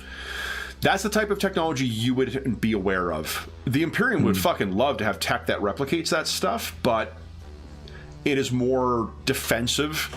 The Zodani might have something that is like that, but if they do, they have not been keen to share with the Imperium. No. I mean, Well, that's very bizarre. I sort of thought. Well, that would lead me to believe that Alonso is a magnet for that.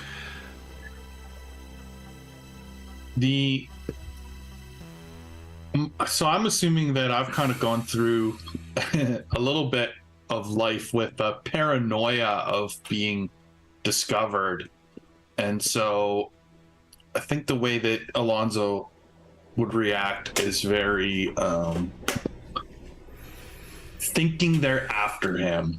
Like thinking that whatever's going on this planet, like they're looking for psychics. And so I think that at this point he would speak up. He'd say, I don't think that I was specifically targeted in a way, but I did discover years ago on one of my investigations that I do have a small amount of latent psychic power. Very weak, and I'd almost forgotten about it. I never, I don't practice it or use it, and so I don't think of it on a day-to-day basis, and it's been years since it's even crossed my mind. But now with what you are saying, I am fearful that whoever is running this planet could be searching for psychics. And as I understand it, once you have it, you have it. Yes, that is true. I mean, you're aware that officially in the Third Imperium, that is almost a crime. Right. Yes. It is officially illegal. Course. Yes. And I wouldn't possibly say that the Imperial Navy, Marines, and other organizations make extensive use of psychs, because that would be ridiculous, because it's, because it's illegal. Why on earth would we use something like that to our advantage? We obviously wouldn't do that. For those who aren't familiar with the setting, too, just dawned on me that some of you might not know. So the Zodani is a human offshoot species that has its own, the Zodani consulate, I think it's called, and the Zodani are like overwhelmingly psychic. They are the frequency or the psychics are much more common and part of their regular culture, to the point where, like, one of the most feared assets that the Zodani will deploy in war is dropship, like where Dane gets dropped from the orbit down onto the planet. These things are heavily armored and armed, and they teleport over to your ship using psychic power, and then what they don't use their psychic powers to fry, they can blast apart with their weaponry and armor, and then use their powers to teleport off once again. It is complete. It might as well be magic as far as the setting is concerned. So that's who the Zodani are that I'm referring to. Yeah, I think Anchor would then, when Dane says that, says, Dane, since Anchor's into conspiracy theories, he goes, I'm sure there's some nobles who are psychic and just, hide it. Or that are Zodani spies. If you believe Imperium... Or spies. Maybe they're spies for the Zodani. Yeah. I'm using the Quebec pronunciation, Zodani. Nice. So of course we're not currently in the Third Imperium, and No, we're extra imperial, so we don't have to. exactly. So what the hell? We don't have to turn him over to the authorities. We'll have to turn him over, or we'll have We to. do not exploit- have to. We do No, not have to. correct. And we need any edge that we can get.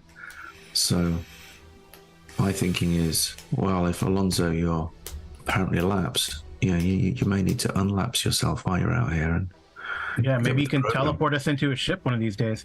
yeah, get into our mind. Before we get carried away, we should let the patient recover a bit more. And also, would someone have these drones on a whim? We Right, that is a curious thing. That is cute. And this one might have triggered it, or will Alonso have to not be able to step outside while we're here because are all of these drones equipped with this technology? Don't know what's going on here. From And what it, you like know, attacked him. yeah, I mean, Dane, that's like the thing is, there are relatively easily accessible things that can like restrain psychics and whatnot, but targeted weapons that go after psychics that would be in such a small format is either like tech world level of technology, or it's based on some kind of alien tech or ancients tech that you're just not aware of. From looking at these things, these seem fairly banal. There's nothing special about the look of these things, and from what you have seen around here, Dane, you've noticed that there's quite a few of them. Like they're not just following you guys; they're monitoring the starport, which a lot of high-level places would make use of to double up, make mobile cameras. More likely, these are just surveillance drones than they are any kind of like anti-psychic device or weapon. So correlation is not causation. Not necessarily, yeah. I mean, you do know that, like, there are, from what little you know about psychics, like, they do have the ability to use, some psychics have the ability to use, like, clairvoyance to be able to see other places that are not. But you also know that, like any other set of kind of, like, capabilities or talents or skills, psychic powers also manifest in different capacities, right? In sports terms, like some people are better defensive players than they are offensive players. And psychic abilities also come in a similar multiplicity of disciplines. So, for instance, someone might be a gifted telepath, but have no capability with clairvoyance and might therefore rely on technology. Yeah. Right. Now, to be fair, I would know specifically my psychic skills because part of my discovery was like at like a clinic where I was like tested and stuff. Right? It was a monastery, I think. Or a monastery. It was like a psychic community. Let's see. I can't remember what ones you have here. Let's take a look here. You are right. They're not great. No, they all suck. My success is -5 for my skill. Like, it's pretty bad. Did you not have skill levels in any of them? No, I rolled them. I think it was like the way it worked was like you got them and then there was like a random like ranking. Yeah, there was a random and they all chance came of... out like that I would be good at them, and they all came out negative. Okay. Yeah, I'm not very good. Okay. Not at all. And I think there are some that you have and some you do not. I don't remember what. I'll have to go back and go to the CareGen episode and to see what you got from it. But yeah, it wasn't much. No, it wasn't too much. But with luck, you can kind of. This is the concentrating too hard. A little blood comes from your nose, and then be able to pull it off. I mean, I would probably point out, like, I do not think I am the kind of psychic they are looking for. I basically register enough that I'm susceptible to something like this drone, but I've never been able to manifest my abilities, if you would even call them that, in any meaningful way. It's really bad. I'm really sorry. Not only have you got the label, but you don't enjoy the benefits of it. That's a real double whammy. It's true. It's sorry to hear it. It's not ideal. Yeah. You're the X-Men character that's introduced for one issue to die because of mutant attacks. I reckon you Really, have got sir? powers. If it helps, the X-Men are going to learn a lot from your eventual fate. So, like, that's Yeah, exactly. It's how they like beat the bad guy is my death. yeah. I reckon you have got powers, but it'd be things like sorting out sock drawers and switching on coffee machines. You know, you Right, can they're do like that. none of the things they normally test for. So, Okay. I mean, honestly, with the way my skills rolled out, it's almost like I have more of a machine electronics power that's kind of weird because I'm really gifted with comms, computers, sensors, all of that. Are you Ultima 2? This is the big reveal. That'd be funny. so, I guess the question is what do you wish to do next then? You know, this information is now before the whole crew.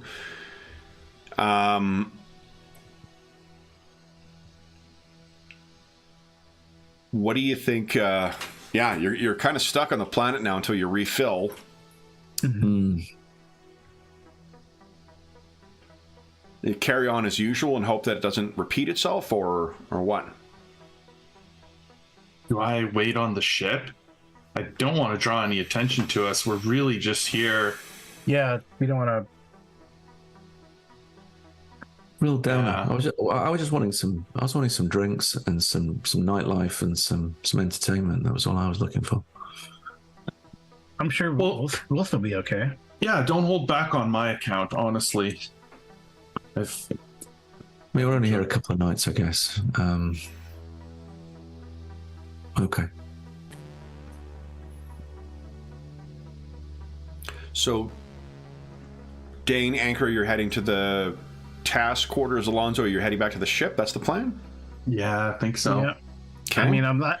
Since I'm a conspiracy guy, I'm like, you think there could be like some sort of, what are they called, psionic institutes on this planet? mean, there's I'm asking rumors. Dane. I'm Anchor, asking Dane. Yeah. You've heard, and this is just maybe just be old spacers talking here, Yeah. but you've heard that there is a hyper advanced Zodani stealth ship that is seen every now and then around the Trojan Reach. And it's what they're doing there. The Zodani console's on the far side of Imperial space here, but Yeah, it's kind of far. you've heard, you've got on good authority someone you know who said they picked it up before it vanished once again. But there is, in your mind, credible evidence of at least one hyper-advanced Zodani ship, the Ghost, that is doing something in here. What would those psychic schemers be up to? And is it related to this? I don't know. Wow, their apology's pretty expensive. I'm just looking at. They're actually not that far. I mean, they're like Addy, right? So like the Trojan Reach is here, and then the consulate in 4 even is like here. So Yeah. right, they don't even have to go through Imperial space. They just cut across. And there's all this stuff to spinward, that we don't. That the Imperium would use, well, we're blocked by the Aslan Hirate, the Aslan, right? The Hirate. So Yeah. And the most likely... Anchor, tactic. There's all like Oh, for sure. tactical Yeah, simulations that we've gone over time and time again. What if the Aslan were to invade? Well, that's just it. If there was a two-front, a conflict with either of the Aslan Hirate or the Zodani consulate would be devastating for both the Third Imperium and those respective powers. But if the Imperium was hit at both sides with both the Aslan and the Zodani at the same time, like that is unlikely that it would be a fight that it would recover from. Yeah, the Zodani usually use their little client states, right, to mess with us. Yeah. At least that's our Imperial, what we're taught in Imperial Fight the Zodani school. Yeah. So I don't know. Could it be the Ghost, Dane? The Ghost? Have you heard of it? And like, outline the conspiracy. Yeah, and that fits with some. I mean, you've seen some pretty spooky, debriefs of the Zildani capabilities, Dane, in your time. So, not what Anchor's telling you is not out of the realm of possibility. Yeah. Okay. Dr. Maybe. Ilias and Captain Ganny, what are you guys thinking? I think Dr. Elias will accompany Alonso back to the ship and will then try and do some research into if there's a way of blocking his, or suppressing his ability enough so that anything that might be triggered by a psychic walking around will not perceive him. Sure. So as you mentioned, it's already so latent that maybe there's something in the research that would allow the masking of psychic abilities. Okay. So yeah, there's not. I'm trying to think. There is like suppressive. There's medication you can give that are like psi suppressors, and because of raiding, that that lab, you probably have access to a whole bunch of shit. But the thing is as you guys are. Oh, sorry, Captain Ganny, do you have anything to add as to what you're thinking? No, I'll just be getting stressed at thoughts of plots against the Imperium. So you guys are getting ready to go. You're getting ready to have Alonso discharged, and that's when you get Captain Ganny on your comm unit. Batu is calling. Okay, Batu, tell us, what's the news? Captain Ganny, what has one of your crew members experienced a medical emergency?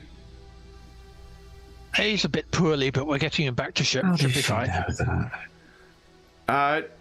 I've just been informed that the Intercessor is insisting that your crew member be held in quarantine at that facility. He has nothing infectious. The doctor's sure of it. Captain, when the Intercessor, what the Intercessor dictates as necessary for the starport, it is complied with.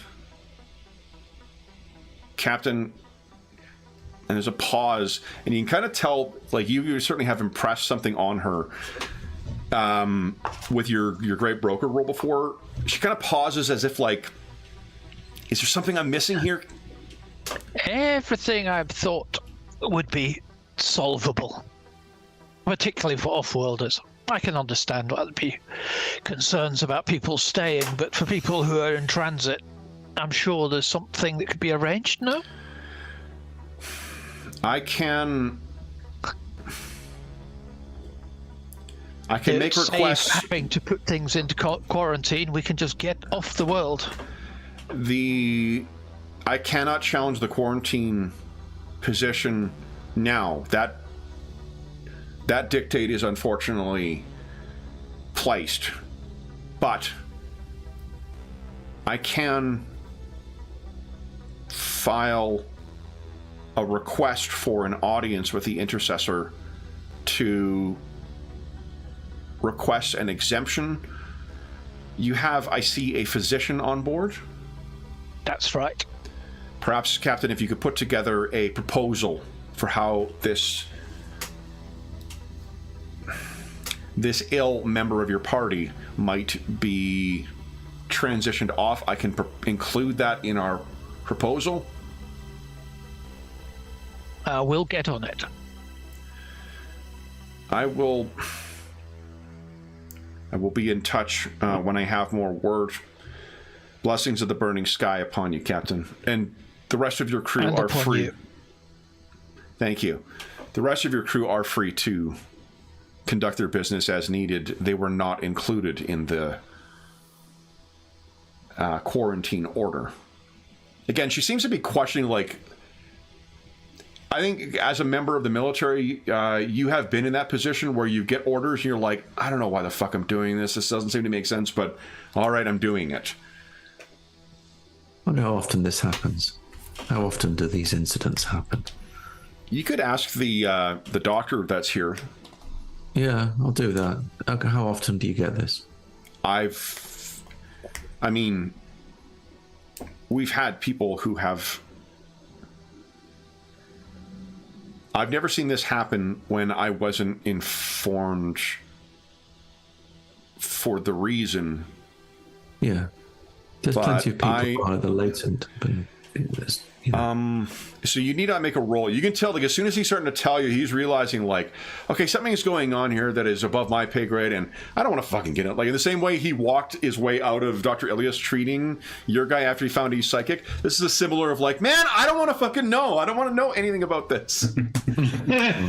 This is the Saul Don't Goodman ask. of doctors, effectively, of, like, I just want to, you know, like, do my fucking work, build my stuff, and be done with it. I don't want whatever you're doing here. So I don't. You have someone who is much more qualified than I to address this. You have your designated liaison, and he looks outside, and I think he spies something. It's like, great. I have other work I need to do. I'll just. And Well, if he could give us a say that he's underqualified to keep quarantine here, that would be great if we could get a letter from him. You have a doctor and you have a designated liaison. If you wish to do anything with the intercessor, you can deal with them. Enjoy your evening with your family. Goodbye. He starts thinking of, like, oh god, what have I been exposed to? And you see he disappears into one of the exam rooms, and you can hear him firing up the diagnostic equipment. So this leaves you guys for at least some time. If you spy outside Anchor and Dane, what you can see is that there are a number of, the armed local guards who have taken up position, and there is one of those drones that is drifting slightly above them, keeping an eye on the clinic.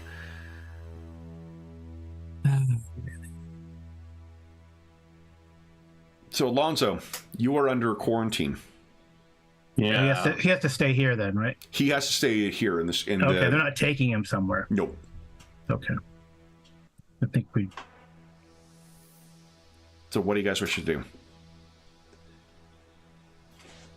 Maybe Alonzo, I kind of share my conspiracy theory. Maybe that was it. What do we call the ship? The ghost. The Oh, maybe Ghost. the ghost is looking to recruit you. And I think you would know well enough. You probably did a little bit of cautious searching on psychic powers when partly with your training and when you were first manifested. So, yeah, it's a very popular conspiracy theory to attribute, mind controlling Zodani behind the scenes as, all spies are in league with them and all psychics are in league with them, which is not the case. The people you met with, that was not the case with them whatsoever. They were just a reclusive, monastic kind of order. Right. But yeah, so you think that you believe in these conspiracies? Well, they've been true, haven't they? I mean, not what I have found, but Well, the all the information I fed you so you could write your books and make you famous. True. yes, some of that was true. Okay. That's fair, but this really? No, I'm batting 1,000, right? So what do you suggest? Hide out maybe until we Oh, can no, leave I this guess you- planet? Well, we don't have, it's not like we have an imperial cruiser to bombard this place, so I guess you got to hang out. Maybe you'll find something out. Maybe you can ask where those In my drones come from, because that's where Anchor is getting this conspiracy crazy idea. Dane talked about the drones, and then that reminds me of what we heard on the frontier. Anchor, why don't you give us a persuade intellect or a streetwise intellect? Again, he's a very easy to talk to Vargar. So it could be that if you happen to ask that stuff out loud, you might have an answer from the nurse. The doctor is currently running tests on himself, but the nurse has other people to deal with. Yeah. So if you comment that stuff, she says, "You mean the eyes of the intercessor?" Oh. Maybe we definitely should meet this intercessor person. Maybe our kindred spirits. Kindred spirits, you mean? Oh, you asked. Oh, not the nurse. No, That's not the nurse you. is asking. She's just curious. Like, oh. Oh, no, not you. Our companion. Oh. Maybe they're both lovers of journalism. It could be. The intercessor is a the stability we've seen over the past year is largely a credit to an off-worlder. And an alien at that. Oh, the intercessor is an alien. He is. Huh. They are. Ooh, they are. We definitely want to meet them. If Alien Zodani. good luck. It will be difficult to do so. I mean, one would have to have a very you have to have a very important role in order to get to the. You have to go through one of the designated liaisons who must liaise through another liaison, an upper level, before you could even. You which? Oh, thank you. No, thank you. Thank you very much. Oh yes, it would be Just hold on a moment. If we find anything out, maybe there'll be a reward in you.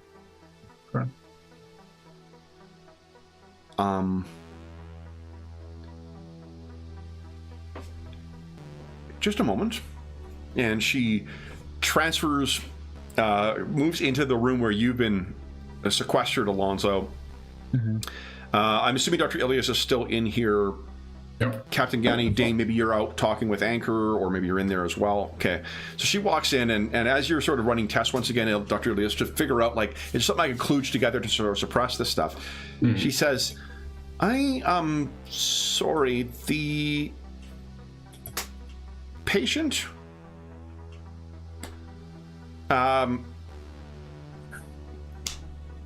there is the intercessor's office has called for you.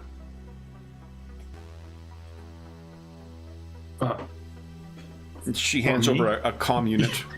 Yeah. I take it very carefully. Yeah, and Dr. Ilias, sure. It is absolutely reasonable to be wondering, like, how the fuck are they running a quarantine where they're not stopping anyone from going anywhere? Like, this is the most ridiculous thing to be. It is a reasonable conclusion to draw. Like, what are you talking about? Everyone's free to go when we've been exposed to this guy and whatever. That's probably what the liaison was like, huh? Yeah. So, Alonso, you either like transfer the call to your comm unit or pick up the other one. What do you say? Hello. This is the patient. How are you feeling? It's a woman's voice. I'm feeling quite fine. Are you feeling well enough to travel?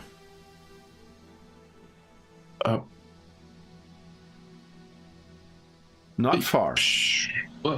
Okay. The intercessor sends their apologies. We trust that no lasting damage has been done. No, I'm fine. Then, when you have recovered, an hour's time, shall we say, the intercessor would grant you an audience.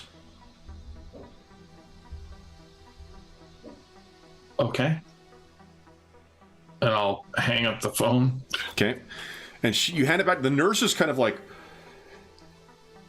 they deal with people who get into, minor injuries on here, or they come in with a cough to deal with something, and you guys walk in here with an unconscious person, and then there's suddenly a quarantine, and her boss is freaking out, and now they're getting calls from the intercessor's office. Yeah.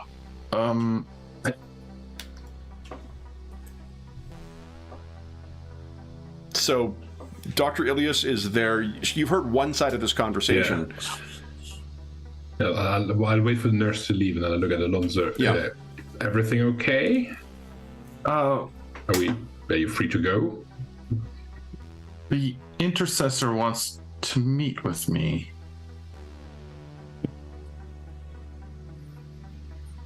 I have no idea what about. Strong suspicion would be it has something to do with your psychic abilities. Well, yes, I mean, obviously, but in what context, I do not know. It did not sound ominous, and it seemed as though they were concerned for my well-being.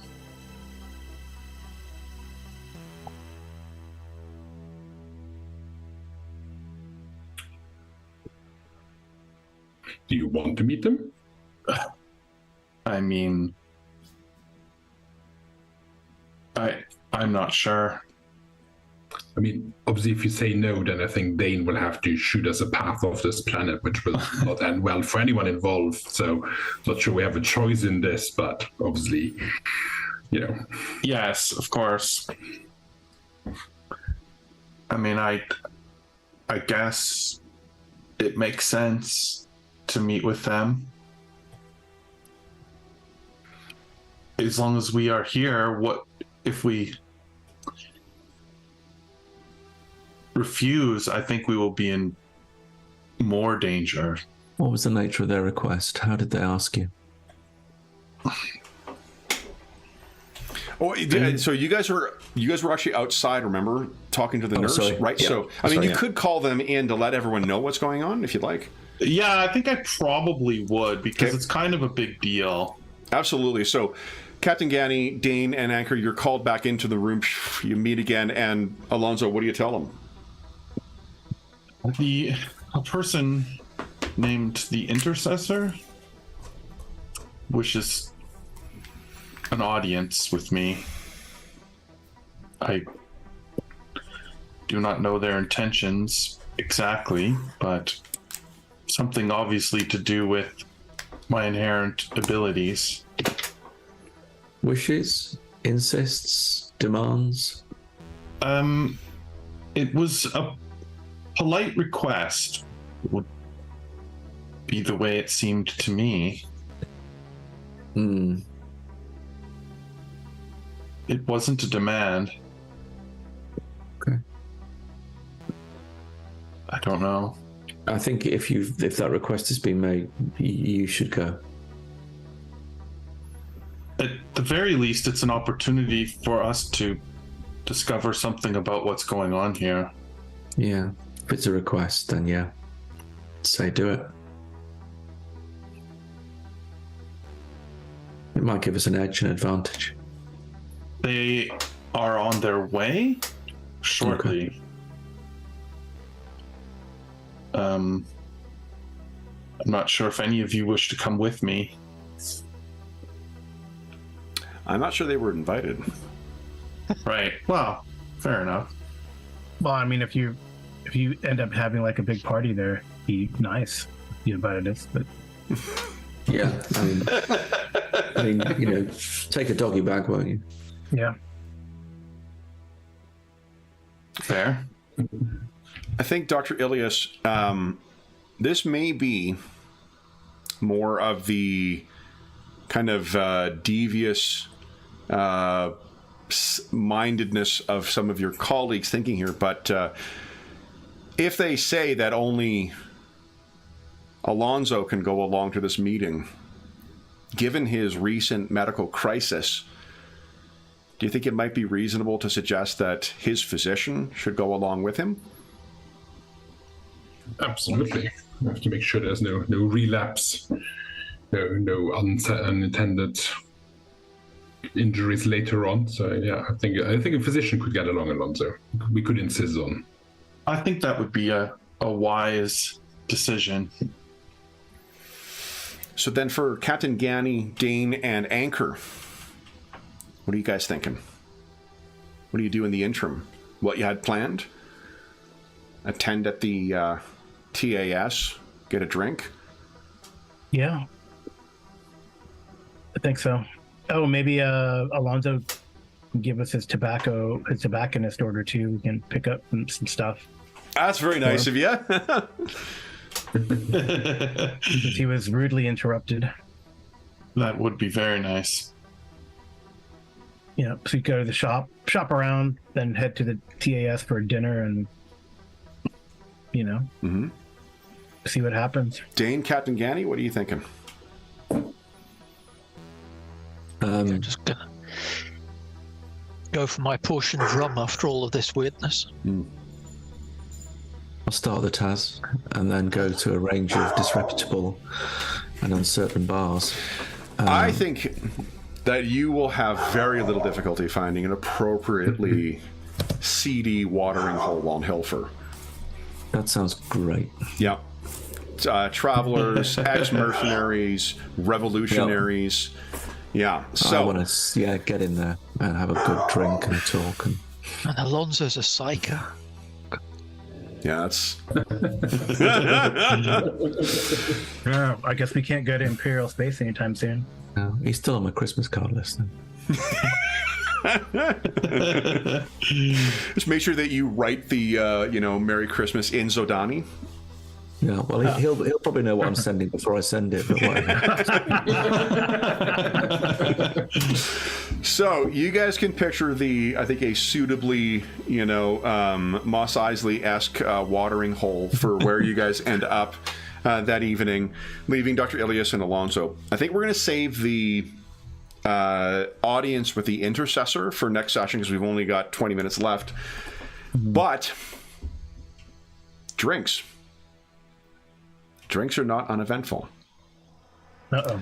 So, Captain Ganny, Dane, and Anchor, you guys are sitting around for these hours. Tell us about what's the conversation go towards as you're relaxing. It's a Class B, so you can imagine, again, the Class B starport, there may be some, I prefer not to think of it as an off-brand, thing, but it's more like mom and pop shop type stuff that you're coming across. So you may not be able to get it Navy issue rum per se, but you're going to get something, that is an interesting local variety of it. Yeah. Drink local. Yeah, exactly. This is the anti-Walmart planet. While you guys are... Firewater. Yeah. What are you guys talking about? What is the... I mean, Anchor obviously is going to be sharing some more conspiracy stories or conspiracy theories. Yeah, things that he heard about that happened in the Fourth Frontier War or whatever. And, so... But, very much leaning into all the Zodani stuff. Does his mind go to the possibility that Alonso could be a Zodani spy? No? Not for a second? No. I don't think so. No. I don't think so. I love it. Does Alonso lead toward socialist type of leanings? I mean, he is sort of a firebrand, expose style journalist from what Jeff's told us. But it's more about commie subversive. Yeah, because Zodani, their whole thing is they control the population with their mind, right? That's our propaganda that we get. So yep. They regulate the excesses of the human condition. Yes. Yep. I always quite liked the Zodani. Is it Captain Ganny or is that James? That's or James. Both? I mean, it all goes down so well in the Third Imperium, doesn't it? Yeah. Right. But yeah, I don't think he's a spy. I don't. I mean, Anchor's known him for 20 some years now. Okay. Yeah. Yeah, we have known each other a long time. Right. I mean, I feel if he was Zodani, then he'd already, I'd have my own Corsair ship in the up there in the extents. Yeah, but there'll be blanks, won't there? And he could have been recruited in the blanks. Oh, I don't know. Maybe this intercessor is going to recruit him now. Well, could be. Captain Ganny, when you guys did check in and open your tab, you of course had to give the name of your designated liaison once again. So a further added reminder that everything you buy, everything you engage in here, just get a little cut of everything. Rude. So does that mean we don't have to chip our server? Because Yeah. So what? I think Dane, it's when you are either getting up to get another round. You have been at the last port you guys were at, where you guys were able to enjoy a drink. Dane was making his effort at being sociable. So it's perhaps when you were at the bar, when, and forgive me, for those who know the setting, is there, I want to say Devil Dogs, but I think that's wrong. Is there a nickname for Imperial jump marines? Like Red Devils or anything like that that you're aware of? No, It's 'cause I probably think they're all unit- different regiments and all the yeah, rest it's of a it. regiment. It'd be like the regiment, you know. Okay. The- So then, let me get a... Never have a past, I suspect, is what I'll be thinking right now as someone approaches me. Yeah. I mean, it could be like Hellhounds or Space Dragon Yeah. or. Yeah, I don't know. The I mean, the Domain of Denim has a unicorn all over the place on their ships. yeah. You know, in the universe. So I guess you guys are the My fifth dropping frontier war boxes. unicorns. Dropping unicorns. I mean, Hell Jumpers is a good one.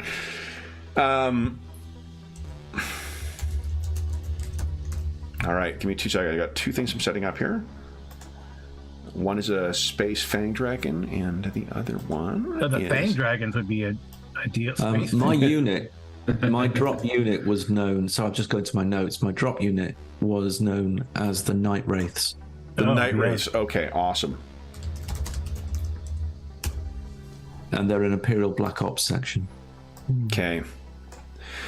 So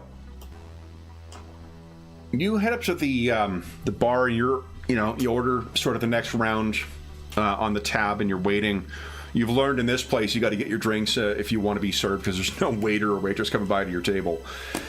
And as you're there is someone who kind of sidles up next to you, and Like does- uninvited. only at the. I mean, this is at the bar, so like there's people coming and bar, going. bar. Yeah. Yeah, okay. It's not like the washroom or something that they had. Or like we're at a table and they just sit down.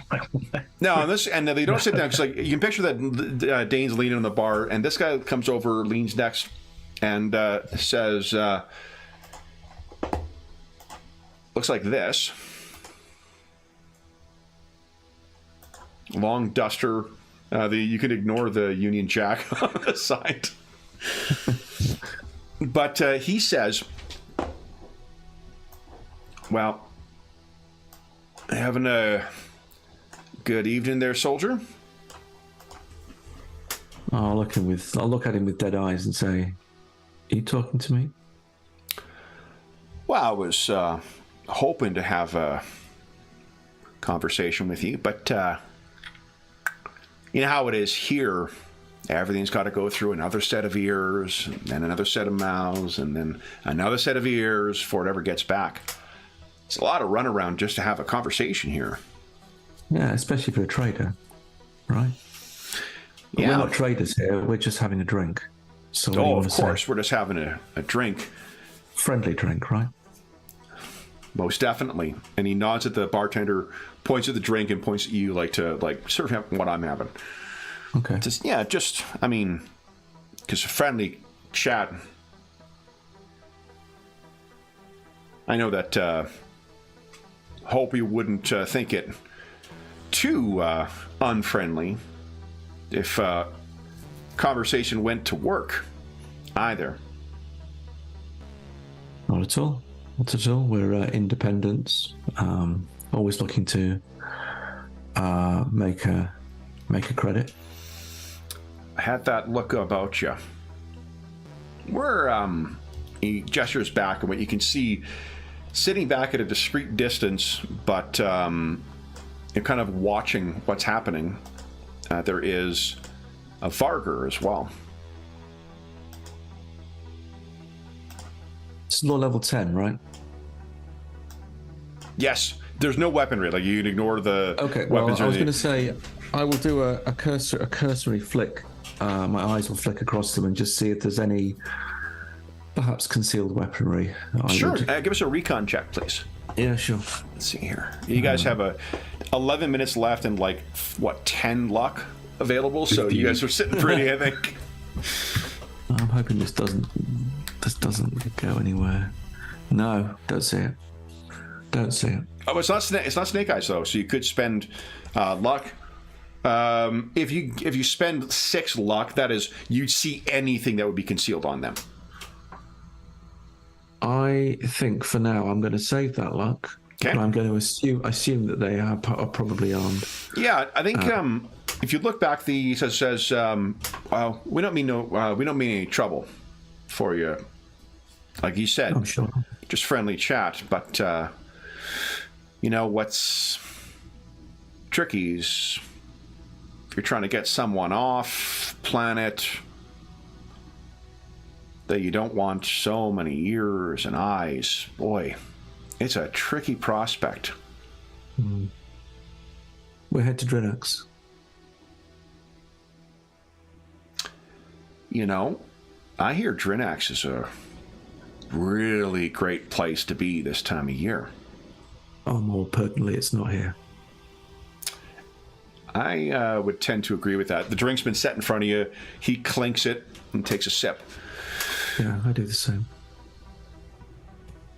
I think there's, you know, if someone, boy, with all these intercessors and liaisons, boy, there could be a lot of opportunity to be made if someone was to say, have 3 spots on a berth to go to Drinax. Boy, could be a lot of money to be made there. Yeah. I suppose I can take it to the crew, to my captain, and see. But I mean, well, we're just having a friendly talk here, right? I know that. And you know, it's just 2 people in a bar over a drink, right? Just talking hypotheticals. Of course. And hypothetically, how much would it be? Hypothetically, even for low berth. Well, what if we were to say jump 2? 3 times what high passage. Okay. Yeah, okay. I can do the maths. And since we're talking hypothetical, yeah, I mean, I think anyone reasonable would not take that as a line in the sand either. If you follow my meaning. No. I do. I do. I'm just a simple soldier, though, so, you know. You, me, both. And he clinks your drink again. Well, you boys enjoy your evening. We'll enjoy ours, and if you want to have another friendly chat, you'll know where to find us. Understood. He looks over at the Vargar and kind of nods his head to the side, and the 2 of them leave and then kind of reconvene. Anchor and Captain Gani, why don't you give us a recon check each? So see if you guys both reach you. Okay, nice. So Captain Gani, you've seen more than your share of surreptitious deals. Anchor, you tell Captain Gani, he's not paying attention. Captain, I'm trying to tell you about the ghost here. Yeah. So what, Captain Gani, as Anchor's telling you about this stuff, your eyes flick over and you see Dane doing something that is very outside of his character, which is striking up a conversation with a strange individual, or at least someone that you don't know. The way that they talk, the clinking of the glass, and the way that he meets up with someone who is keeping overwatch, a fairly tall Vargar, and then they go and sit elsewhere in the cantina. You know what's just happened here. So as Dane walks over, if you wish to do anything in the interim, I think with a roll that good too, you can tell the way the guy carries himself. Like there's a swagger to him. You guess infantry, maybe? There's just a military walk to the guy that isn't like space, serving on a large planet. It's a guy who's had a gun in his hand and has been shot at. Basically a mercenary in this particular case. Or perhaps something else. But so Dane, when you walk over, what do you say? I just say, no, it's just some people that want to get off. I want to pay well to get off. And don't want any intercessor entanglements. I'm assuming we don't take the job. But I wanted to play along because I don't want any trouble while I'm here. Indeed, I think we've got complications enough. Agreed. Bringing So I think, guys like that on board our ship. I don't know who they're intercessing for themselves, and so I don't even know what the crew is. But either way, it's trouble. Once you mention it's the two of them and a third passage, Captain Gani, with a roll that well with recon and that guy's background, what do you think the circumstances might be to have two individuals who seem to have military background and an as yet unidentified third try and get secret passage off where pay is no object? What do you think the circumstances might be behind? They've done something very, very naughty and need to be far away. They are right little scamps. That is a fair assessment of that. Which, you see, is no problem to me, except for the fact of what we're doing. Yeah. And that becomes a problem. Yeah, don't So we I already think have we already have that type of passenger on board. Exactly. Yeah. We've got enough on, so I think we make our way out of the bar. Okay. And find another bar. There's plenty of bars. So as you Yeah, get your because if we drinks, brought two of these guys on board as well, between that and the Aslan and Dane, we'd have to call it the Rift Asylum or something like that. there is something else though that they could be.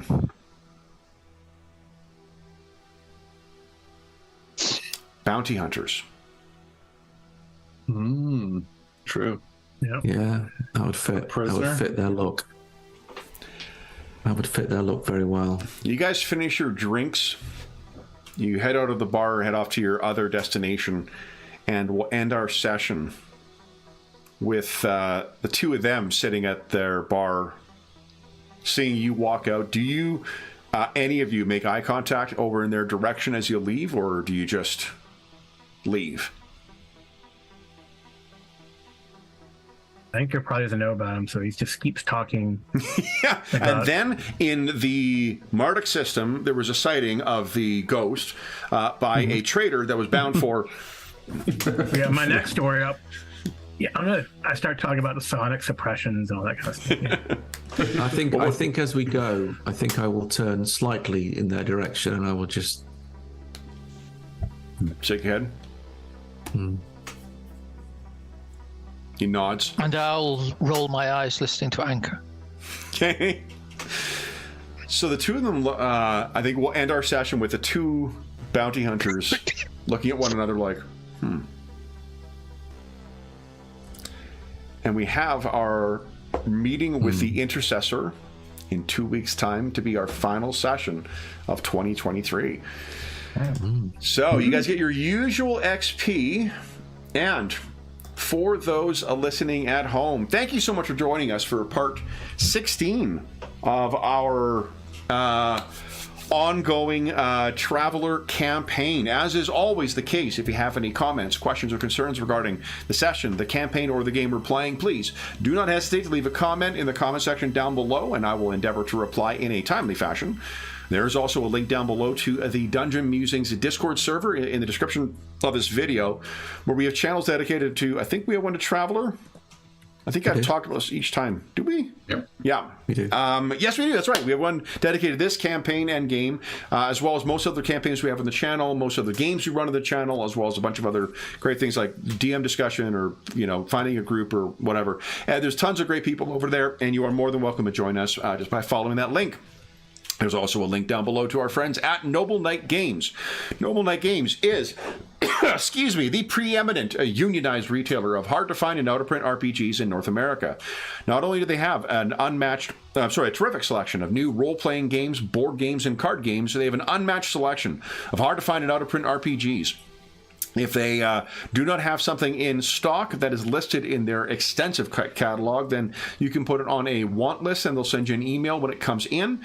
And if you make a purchase of $10 or more through their website, be sure to enter the code FALLMUSER, all caps, all one word, and you will save yourself 10% on your purchase. There is also, if you're listening to this after January 15th, 2023, then 2024, God, time's flying. Then you will come back to one of our more recent videos and you'll find what the current discount code is. There's a link down below to the something called Heroes Save Villages. That is the charity fundraising campaign we run on the channel. It benefits the SOS Children's Villages International Charity, a really incredible organization active in over 130 countries, benefiting over 80,000 orphaned and abandoned children, including ongoing relief efforts in a bunch of crisis areas right now. You can learn all about that by following that link. All donations that go through that link go directly to SOS Children's Villages International. None of it goes to the channel or any other middleman. It just goes to help out the kids who benefit.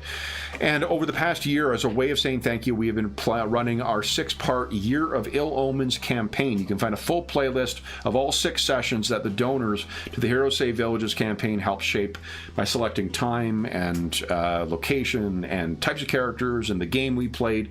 It has been a lot of fun to run that over the years, so you are more than welcome to join us over there. A huge thank you once again to all the generous donors who have made that possible and the players who participated in that really, really fun campaign. The last thing I will say, speaking of great players in a fun campaign, is a huge thank you to our stalwart travelers. So, James, Graham, David, Jeffrey, and Carl, thank you so much for playing today, guys. Congratulations for arriving successfully on Hilfer and having everything fall apart as is usual. So, for those listening at home, we'll be back on Hilfer and find out what Alonzo and Dr. Ilias are going to find when they meet with the Intercessor. But until we see you again, stay safe, stay healthy, and happy gaming.